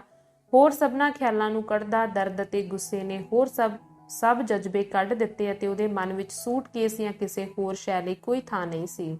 ਉਹਦੇ ਹੰਝੂ ਖੁੱਲ੍ਹ ਕੇ ਵਹਿ ਰਹੇ ਸਨ, ਪਰ ਜਦੋਂ ਉਹਨੇ ਕਿਹਾ ਜਿਸ ਢੰਗ ਨਾਲ ਉਹ ਮਨੁੱਖਾਂ ਨੂੰ ਲੁੱਟਦੇ ਤੇ ਖੁਆਰ ਕਰਦੇ ਨੇ, ਉਸ ਲਈ ਉਹਨਾਂ ਤੇ ਸਦਾ ਲਈ ਰੱਬ ਦੀ ਮਾਰ ਪਵੇ, ਤਾਂ ਮੂੰਹ ਕਰੜਾ ਤੇ ਉਹਦੀ ਆਵਾਜ਼ ਅਡੋਲ ਸੀ। ਉਹ ਤਕੜੇ ਨੇ, ਮੁਜ਼ੀਕ ਨੇ ਠਰੰਮੇ ਨਾਲ ਬੋਲਿਆ, ਉਹ ਬਹੁਤ ਤਕੜੇ ਨੇ ਤੇ ਉਹਨਾਂ ਦੀ ਤਾਕਤ ਆਉਂਦੀ ਕਿੱਥੋਂ ਵੇ? ਮਾਂ ਗੁੱਸੇ ਨਾਲ ਕੂਕੀ, ਉਹਨਾਂ ਨੂੰ ਇਹ ਸਾਥੋਂ ਮਿਲਦੀ ਵੇ, ਆਮ ਲੋਕਾਂ ਤੋਂ। ਸਭ ਕੁਝ ਸਾਥੋਂ ਆਉਂਦਾ ਹੈ। ਉਹ ਦਿਆਲ ਪਰ ਭੇਦ ਭਰੇ ਮੂੰਹ ਵਾਲੇ ਇਸ ਮੁਜ਼ੀਕ ਨਾਲ ਨਾਰਾਜ਼ ਸੀ। ਹਾਂ, ਉਹਨੇ ਸੋਚਦੇ ਹੋਏ ਲਮਕਾ ਕੇ ਗੱਲ ਕੀਤੀ। ਪਹੀਆ। ਅਚਾਨਕ ਉਹਨੇ ਕੰਨ ਖੜੇ ਹੋ ਗਏ ਤੇ ਦਰਵਾਜ਼ੇ ਵੱਲ ਝੁਕਿਆ। ਉਹ ਆ ਰਹੇ ਨੇ, ਉਹਨੇ ਹੌਲੀ ਜਿਹੇ ਕਿਹਾ। ਕੌਣ? ਜਾਪਦਾ ਦੋਸਤ। ਉਹਦੀ ਘਰਵਾਲੀ ਅੰਦਰ ਆਈ। ਉਹਦੇ ਪਿੱਛੇ ਇੱਕ ਹੋਰ ਮੁਜ਼ੀਕ ਸੀ ਜਿਸਨੇ ਆਪਣੀ ਟੋਪੀ ਇੱਕ ਨੁੱਕਰੇ ਵਗਾਹ ਮਾਰੀ ਅਤੇ ਮੇਜ਼ ਦੇ ਕੋਲ ਆਇਆ। ਕੀ ਗੱਲ ਹੈ? ਉਹਨੇ ਪੁੱਛਿਆ। ਪਹਿਲੇ ਨੇ ਸਿਰ ਹਿਲਾ ਦਿੱਤਾ। ਸਤੀ ਪਾਨ। ਘਰਵਾਲੀ ਨੇ ਸਟੋਵ ਕੋਲੋਂ ਜਿੱਥੇ ਉਹ ਖੜੀ ਸੀ। ਸ਼ਾਇਦ ਸਾਡੀ ਮਹਿਮਾਨ ਭੁੱਖੀ ਏ। ਨਹੀਂ, ਮੈਂ ਭੁੱਖੀ ਨਹੀਂ ਬੱਲੀਏ, ਮਾਂ ਨੇ ਕਿਹਾ। ਦੂਜਾ ਮੁਜ਼ੀਕ ਉਸਦੇ ਵੱਲ ਮੁੜਿਆ। ਮੈਂ ਆਪਣੀ ਵਾਕਫੀ ਕਰਾਵਾਂ? ਉਹਨੇ ਤਿੱਖੀ ਉਖੜੀ ਆਵਾਜ਼ ਵਿੱਚ ਕਿਹਾ। ਮੇਰਾ ਨਾਂ ਪਿਓਤਰ ਯੈਗੋਰੋਵ ਰਿਆਬਿਨਿਨ ਹੈ ਤੇ LAR। ਮੈਨੂੰ ਤੇਰੇ ਕੰਮ ਬਾਰੇ 2-4 ਗੱਲਾਂ ਦਾ ਪਤਾ ਹੈ। ਮੈਂ ਪੜ੍ਹਨਾ ਤੇ ਲਿਖਣਾ ਜਾਣਦਾ ਤੇ ਮੂਰਖ ਤਾਂ ਮੈਂ ਉੱਕਾ ਨਹੀਂ। ਉਹਨੇ ਮਾਂ ਦਾ ਅੱਗੇ ਵਧਿਆ ਹੱਥ ਫੜਿਆ। ਵੇਖ ਸਤੀਪਾਨ, ਉਹਨੇ ਆਪਣਾ ਸਿਰ ਜ਼ੋਰ ਨਾਲ ਹਿਲਾਉਂਦੇ ਹੋਏ ਕਿਹਾ। ਮੇਰਾ ਖਿਆਲ ਹੈ ਵਾਰਾਂ ਨਿਕੋਲਾਈਵਨਾ ਬੜੀ ਦਿਆਲ ਬੀਬੀ ਏ, ਪਰ ਉਹ ਕਹਿੰਦੀ ਏ ਇਹ ਸਾਰਾ ਮਾਮਲਾ ਮੂਰਖਾਂ ਵਾਲਾ ਤੇ ਨੁਕਸਾਨ ਵਾਲਾ ਏ। ਕਹਿੰਦੀ ਏ ਜਵਾਨ ਲੋਕਾਂ ਤੇ ਪਾੜੇ ਲੋਕਾਂ ਦੇ ਦਿਲਾਂ ਵਿੱਚ ਬਕਵਾਸ ਭਰ ਰਹੇ ਨੇ, ਪਰ ਤੂੰ ਤੇ ਵੇਖ ਸਕਦਾ ਆ ਕਿ ਅੱਜ ਉਹਨਾਂ 20 ਵਿਸਵੇ ਮੁਜ਼ੀਕ ਨੂੰ ਹੀ ਫੜਿਆ ਤੇ ਹੁਣ ਵੇਖੇ ਅਧਖੜ ਜ਼ਨਾਨੀ, ਤੇ ਮੇਰਾ ਖਿਆਲ ਹੈ ਸਾਊ ਲੋਕਾਂ ਵਿੱਚ ਤਾਂ ਇਹ ਹੈ ਨਹੀਂ। ਤੂੰ ਨਹੀਂ ਆ ਕਿ ਹੈ? ਉਹ ਕਾਲੀ ਕਾਲੀ ਪਰ ਸਾਫ਼-ਸਾਫ਼ ਬੋਲ ਰਿਹਾ ਸੀ, ਸਾਹ ਲੈਣ ਲਈ ਰੁਕੇ ਬਿਨਾਂ। ਉਹਦੀ ਦਾੜੀ ਘਾਬਰਵੇਂ ਢੰਗ ਨਾਲ ਹਿਲਦੀ ਤੇ ਉਹਦੀਆਂ ਅੱਖਾਂ ਮਾਂ ਦੇ ਮੂੰਹ ਅਤੇ ਦੇਹ ਉੱਤੇ ਘੁੰਮਦੀਆਂ। ਉਹਦੇ ਕੱਪੜੇ ਪਾਟੇ ਹੋਏ ਅਤੇ ਖੁੱਦੜ ਸਨ ਅਤੇ ਉਹਦੇ ਵਾਲ ਜਟਾਂ ਬਣੇ ਹੋਏ ਸਨ, ਜਿਵੇਂ ਉਹ ਹੁਣੇ-ਹੁਣੇ ਲੜ ਕੇ ਹਟਿਆ ਹੋਵੇ ਅਤੇ ਆਪਣੀ ਜਿੱਤ ਉੱਤੇ ਖੁਸ਼ ਹੋਵੇ। ਮਾਂ ਨੂੰ ਆਪਣੀ ਚੰਚਲਤਾ ਕਾਰਨ ਚੰਗਾ ਲੱਗਦਾ ਸੀ ਅਤੇ ਇਸ ਲਈ ਉਹ ਆਪਣੇ ਦਿਲ ਦੀ ਗੱਲ ਸਾਦਗੀ ਨਾਲ ਅਤੇ ਖੁੱਲ੍ਹ ਕੇ ਕਰਦਾ ਸੀ। ਉਹਦੇ ਸਵਾਲ ਦਾ ਜਵਾਬ ਦਿੰਦੀ ਹੋਈ ਉਹ ਮੁਸਕਰਾਈ ਅਤੇ ਉਹਨੇ ਮਾਂ ਦਾ ਹੱਥ ਫਿਰ ਜ਼ੋਰ ਨਾਲ ਹਿਲਾਇਆ ਅਤੇ ਨਰਮ ਖੁਸ਼ਕ ਹਾਸਾ ਹੱਸਿਆ। ਇਹ ਬੜਾ ਪਾਕ ਕੰਮ ਹੈ, ਸੋਹਣਾ ਕੰਮ ਸਤੀਪਾਨ, ਉਹਨੇ ਕਿਹਾ। ਮੈਂ ਤੈਨੂੰ ਕਿਹਾ ਨਹੀਂ ਸੀ ਇਹ ਸਭ ਕੁਝ ਖੁਦ ਲੋਕਾਂ ਤੋਂ ਆਉਂਦਾ ਹੈ? ਪਰ ਉਹ ਸ਼ਾਨਦਾਰ ਬੀਬੀ, ਉਹ ਤੁਹਾਨੂੰ ਸੱਚ ਨਹੀਂ ਦੱਸਦੀ। ਜੇ ਉਹ ਤੁਹਾਨੂੰ ਸੱਚ ਦੱਸਦੀ ਤਾਂ ਉਹਨੂੰ ਆਪਣੇ ਆਪ ਨੂੰ ਨੁਕਸਾਨ ਹੋਣਾ ਸੀ। ਮੈਂ ਜ਼ਰੂਰ ਹੀ ਉਹਦੀ ਇੱਜ਼ਤ ਕਰਦਾ, ਇਹ ਕਹਿਣ ਦੀ ਤਾਂ ਲੋੜ ਹੀ ਨਹੀਂ। ਉਹ ਚੰਗੀ ਰੂਹ ਹੈ ਤੇ ਸਾਡੀ ਮਦਦ ਕਰਨਾ ਚਾਹੁੰਦੀ ਹੈ, ਬਸ ਭੋਰਾ ਕੁ ਆਪਣੇ ਆਪ ਨੂੰ ਨੁਕਸਾਨ ਪਹੁੰਚਾਏ ਬਿਨਾਂ। ਪਰ ਆਮ ਲੋਕ ਉਹ ਤਾਂ ਸਿੱਧੀ ਚੁੱਭੀ ਮਾਰ ਦਿੰਦੇ ਨੇ, ਆਪਣੇ ਆਪ ਨੂੰ ਨੁਕਸਾਨ ਪਹੁੰਚਾਉਣੋਂ ਡਰੇ ਬਗੈਰ। ਫਰਕ ਸਮਝਦਾ? ਉਹ ਭਾਵੇਂ ਕੁਝ ਕਰਨ, ਉਹਨਾਂ ਨੂੰ ਜਿਆਂ ਪਹੁੰਚਦੀ ਹੀ ਰਹਿੰਦੀ ਏ, ਸੋ ਉਹਨਾਂ ਨੂੰ ਕੋਈ ਫਰਕ ਨਹੀਂ ਪੈਂਦਾ। ਉਹ ਕਿਸੇ ਪਾਸੇ ਕਿਉਂ ਨਾ ਮੁੜਨ, ਉਹਨਾਂ ਨੂੰ ਇੱਕੋ ਗੱਲ ਸੁਣਾਈ ਦਿੰਦੀ ਏ, ਠਹਿਰੋ। ਸਮਝਿਆ? ਸਤੀਪਾਨ ਨੇ ਸਿਰ ਹਿਲਾ ਕੇ ਕਿਹਾ। ਫਿਰ ਬੋਲਿਆ, ਉਹਨੂੰ ਆਪਣੇ ਸੂਟਕੇਸ ਬਾਬਤ ਫਿਕਰ ਹੈ। ਪਿਓਤਰ ਨੇ ਮਾਂ ਵੱਲ ਵੇਖ ਕੇ ਖਚਰੇ ਢੰਗ ਨਾਲ ਅੱਖ ਮਾਰੀ। ਫਿਕਰ ਨਾ ਕਰ, ਉਹਨੇ ਤਸੱਲੀ ਦਿੰਦੇ ਢੰਗ ਨਾਲ ਕਿਹਾ। ਸਭ ਕੁਝ ਠੀਕ ਰਹੇਗਾ ਮਾਂ, ਤੇਰਾ ਸੂਟਕੇਸ ਮੇਰੇ ਘਰ ਹੈ। ਅੱਜ ਜਦੋਂ ਇਹਨੇ ਮੈਨੂੰ ਤੇਰੇ ਬਾਰੇ ਦੱਸਿਆ ਕਿ ਤੇਰਾ ਇਸ ਮਾਮਲੇ ਨਾਲ ਤਾਲੁਕ ਹੈ ਤੇ ਤੂੰ ਉਸ ਬੰਦੇ ਨੂੰ ਜਾਣਦੀ ਸੈਂ, ਮੈਂ ਇਹਨੂੰ ਕਿਹਾ ਸਤੀਪਾਨ ਚੁਕੰਨਾ ਰਹੀ। ਅਜਿਹੇ ਮਾਮਲੇ ਵਿੱਚ ਸਾਨੂੰ ਗਲਤੀ ਨਹੀਂ ਕਰਨੀ ਚਾਹੀਦੀ, ਪਰ ਜਦੋਂ ਅਸੀਂ ਤੇਰੇ ਕੋਲ ਖੜੇ ਸਾਂ ਤਾਂ ਤੂੰ ਵੀ ਭਾਪ ਲਿਆ ਸੀ ਕਿ ਅਸੀਂ ਕੌਣ ਆ। ਇਮਾਨਦਾਰ ਬੂਥੀ ਪਛਾਣੇ ਬਿਨਾਂ ਰਹੀ ਨਹੀਂ ਜਾਂਦੀ। ਸੱਚੀ ਗੱਲ ਇਹ ਹੈ ਕਿ ਅਜਿਹੀਆਂ ਬੂਥੀਆਂ ਹੈ ਹੀ ਥੋੜੀਆਂ ਨੇ। ਤੇਰਾ ਸੂਟਕੇਸ ਮੇਰੇ ਘਰ ਹੈ। ਉਹ ਉਹਦੇ ਕੋਲ ਬਹਿ ਗਿਆ ਤੇ ਸਵਾਲੀ ਢੰਗ ਨਾਲ ਉਹਦੇ ਵੱਲ ਵੇਖਦਾ ਰਿਹਾ। ਜੇ ਤੂੰ ਉਹਦੀ ਵਿਚਲੀ ਸ਼ੈ ਤੋਂ ਖਹਿੜਾ ਛੁਡਾਉਣਾ ਚਾਹੁੰਦੀ ਹੋਵੇਂ, ਅਸੀਂ ਤੇਰਾ ਹੱਥ ਵਟਾ ਕੇ ਬਹੁਤ ਖੁਸ਼ ਹੋਵਾਂਗੇ। ਉਹ ਕਿਤਾਬਾਂ ਸਾਡੇ ਕੰਮ ਆ ਸਕਦੀਆਂ ਨੇ। ਉਹ ਸਾਰਾ ਕੁਝ ਸਾਡੇ ਕੋਲ ਛੱਡ ਜਾਣਾ ਚਾਹੁੰਦੀ ਏ, ਸਤੀਪਾਨ ਨੇ ਕਿਹਾ। ਬਹੁਤ ਚੰਗੀ ਗੱਲ ਹੈ ਮਾਂ, ਅਸੀਂ ਸਭ ਕੁਝ ਲਈ ਥਾਂ ਲੱਭ ਲਵਾਂਗੇ। ਨਿੱਕਾ ਜਿਹਾ ਹਾਸਾ ਹੱਸ ਕੇ ਉਛਲ ਕੇ ਖੜਾ ਹੋ ਗਿਆ ਤੇ ਟਹਿਲਣ ਲੱਗ ਪਿਆ। ਬੜੀ ਵੱਡੇ ਭਾਗਾਂ ਦੀ ਗੱਲ ਹੈ। ਭਾਵੇਂ ਮੇਰਾ ਖਿਆਲ ਹੈ ਕੋਈ ਅਨੋਖੀ ਗੱਲ ਨਹੀਂ। ਰੱਸਾ ਇੱਕ ਥਾਂ ਟੁੱਟ ਗਿਆ ਪਰ ਦੂਜੀ ਥਾਂ ਕਾਇਮ ਰਿਹਾ। ਅਖਬਾਰ ਸੋਹਣਾ ਏ ਮਾਂ ਤੇ ਚੰਗਾ ਕੰਮ ਕਰ ਰਿਹਾ ਹੈ, ਖੋਪੇ ਲਾ ਰਿਹਾ ਹੈ। ਸਾਊਆਂ ਨੂੰ ਇਹ ਬਹੁਤਾ ਚੰਗਾ ਨਹੀਂ ਲੱਗਦਾ। ਮੈਂ ਇੱਥੋਂ 7 ਵੇਰਸਾ ਦੂਰ ਇੱਕ ਬੀਬੀ ਲਈ ਕੰਮ ਕਰਨਾ ਹੈ। ਕੁਝ ਭਲੀ ਹੀ ਇਹ ਮੈਨੂੰ ਕਿਤਾਬਾਂ ਪੜ੍ਹਨ ਨੂੰ ਦਿੰਦੀ ਹੈ ਅਤੇ ਹੋਰ ਸਭ ਕੁਝ। ਕਈ ਵਾਰ ਤੁਸੀਂ ਕੋਈ ਗੱਲ ਅਜਿਹੀ ਪੜ੍ਹਦੇ ਹੋ ਜਿਸ ਨਾਲ ਅੱਖਾਂ ਖੁੱਲ੍ਹ ਜਾਂਦੀਆਂ ਨੇ। ਕੁੱਲ ਮਿਲਾ ਕੇ ਅਸੀਂ ਉਹਦੇ ਧੰਨਵਾਦੀ ਹਾਂ। ਪਰ ਇੱਕ ਗੱਲ, ਮੈਂ ਉਹਨੂੰ ਇਹ ਅਖਬਾਰ ਵਿਖਾਇਆ ਤੇ ਤੁਸੀਂ ਵੇਖਦੇ ਉਹਦੇ ਤੇ ਕੀ ਅਸਰ ਹੋਇਆ। ਇਹ ਚੀਜ਼ਾਂ ਨਾ ਪੜ੍ਹ ਪਿਓਤਰ, ਉਹਨੇ ਕਿਹਾ। ਮੂਰਖ ਸਕੂਲੀ ਮੁੰਡਿਆਂ ਦੀ ਢਾਣੀ ਹੀ ਅਜਿਹੀਆਂ ਗੱਲਾਂ ਲਿਖਦੀ ਹੈ। ਇਹ ਪੜ੍ਹ ਕੇ ਤੂੰ ਮੁਸੀਬਤ ਵਿੱਚ ਫਸ ਜਾਵੇਂਗਾ। ਜੇਲ੍ਹ ਤੇ ਸਾਇਬੇਰੀਆ, ਉਹਨੇ ਕਿਹਾ। ਉਹ 1 ਮਿੰਟ ਚੁੱਪ ਰਿਹਾ, ਥੋੜੀ ਦੇਰ ਸੋਚਿਆ ਤੇ ਫਿਰ ਪੁੱਛਿਆ, ਉਹ ਅੱਜ ਵਾਲਾ ਬੰਦਾ ਮਾਂ ਤੇਰਾ ਰਿਸ਼ਤੇਦਾਰ ਹੈ? ਨਹੀਂ, ਮਾਂ ਨੇ ਜਵਾਬ ਦਿੱਤਾ। ਪਿਓ ਤਾਂ ਆਵਾਜ਼ ਕੀਤੇ ਬਿਨਾਂ ਹੱਸਿਆ ਤੇ ਆਪਣਾ ਸਿਰ ਹਿਲਾਇਆ, ਜਿਵੇਂ ਉਹ ਕਿਸੇ ਗੱਲੇ ਬਹੁਤ ਖੁਸ਼ ਹੋਇਆ ਹੋਵੇ। ਮੇਰਾ ਉਹ ਰਿਸ਼ਤੇਦਾਰ ਨਹੀਂ, ਪਰ ਮੈਂ ਉਹਨੂੰ ਬੜੇ ਚਿਰ ਤੋਂ ਜਾਣਦੀ ਵਾਂ ਅਤੇ ਭਰਾ ਵਾਂਗ ਉਹਦਾ ਆਦਰ ਕਰਦੀ ਵਾਂ, ਵੱਡੇ ਭਰਾ ਵਾਂਗ। ਮਾਂ ਨੇ ਸੋਚ ਕੇ ਕਾਲ ਨਾਲ ਵਾਅਦਾ ਕੀਤਾ, ਜਿਵੇਂ ਰਿਬਨ ਨਾਲ ਉੱਕਾ ਹੀ ਕੋਈ ਸਬੰਧ ਨਾ ਪ੍ਰਗਟ ਕਰਨਾ ਗਲਤ ਹੋਵੇ।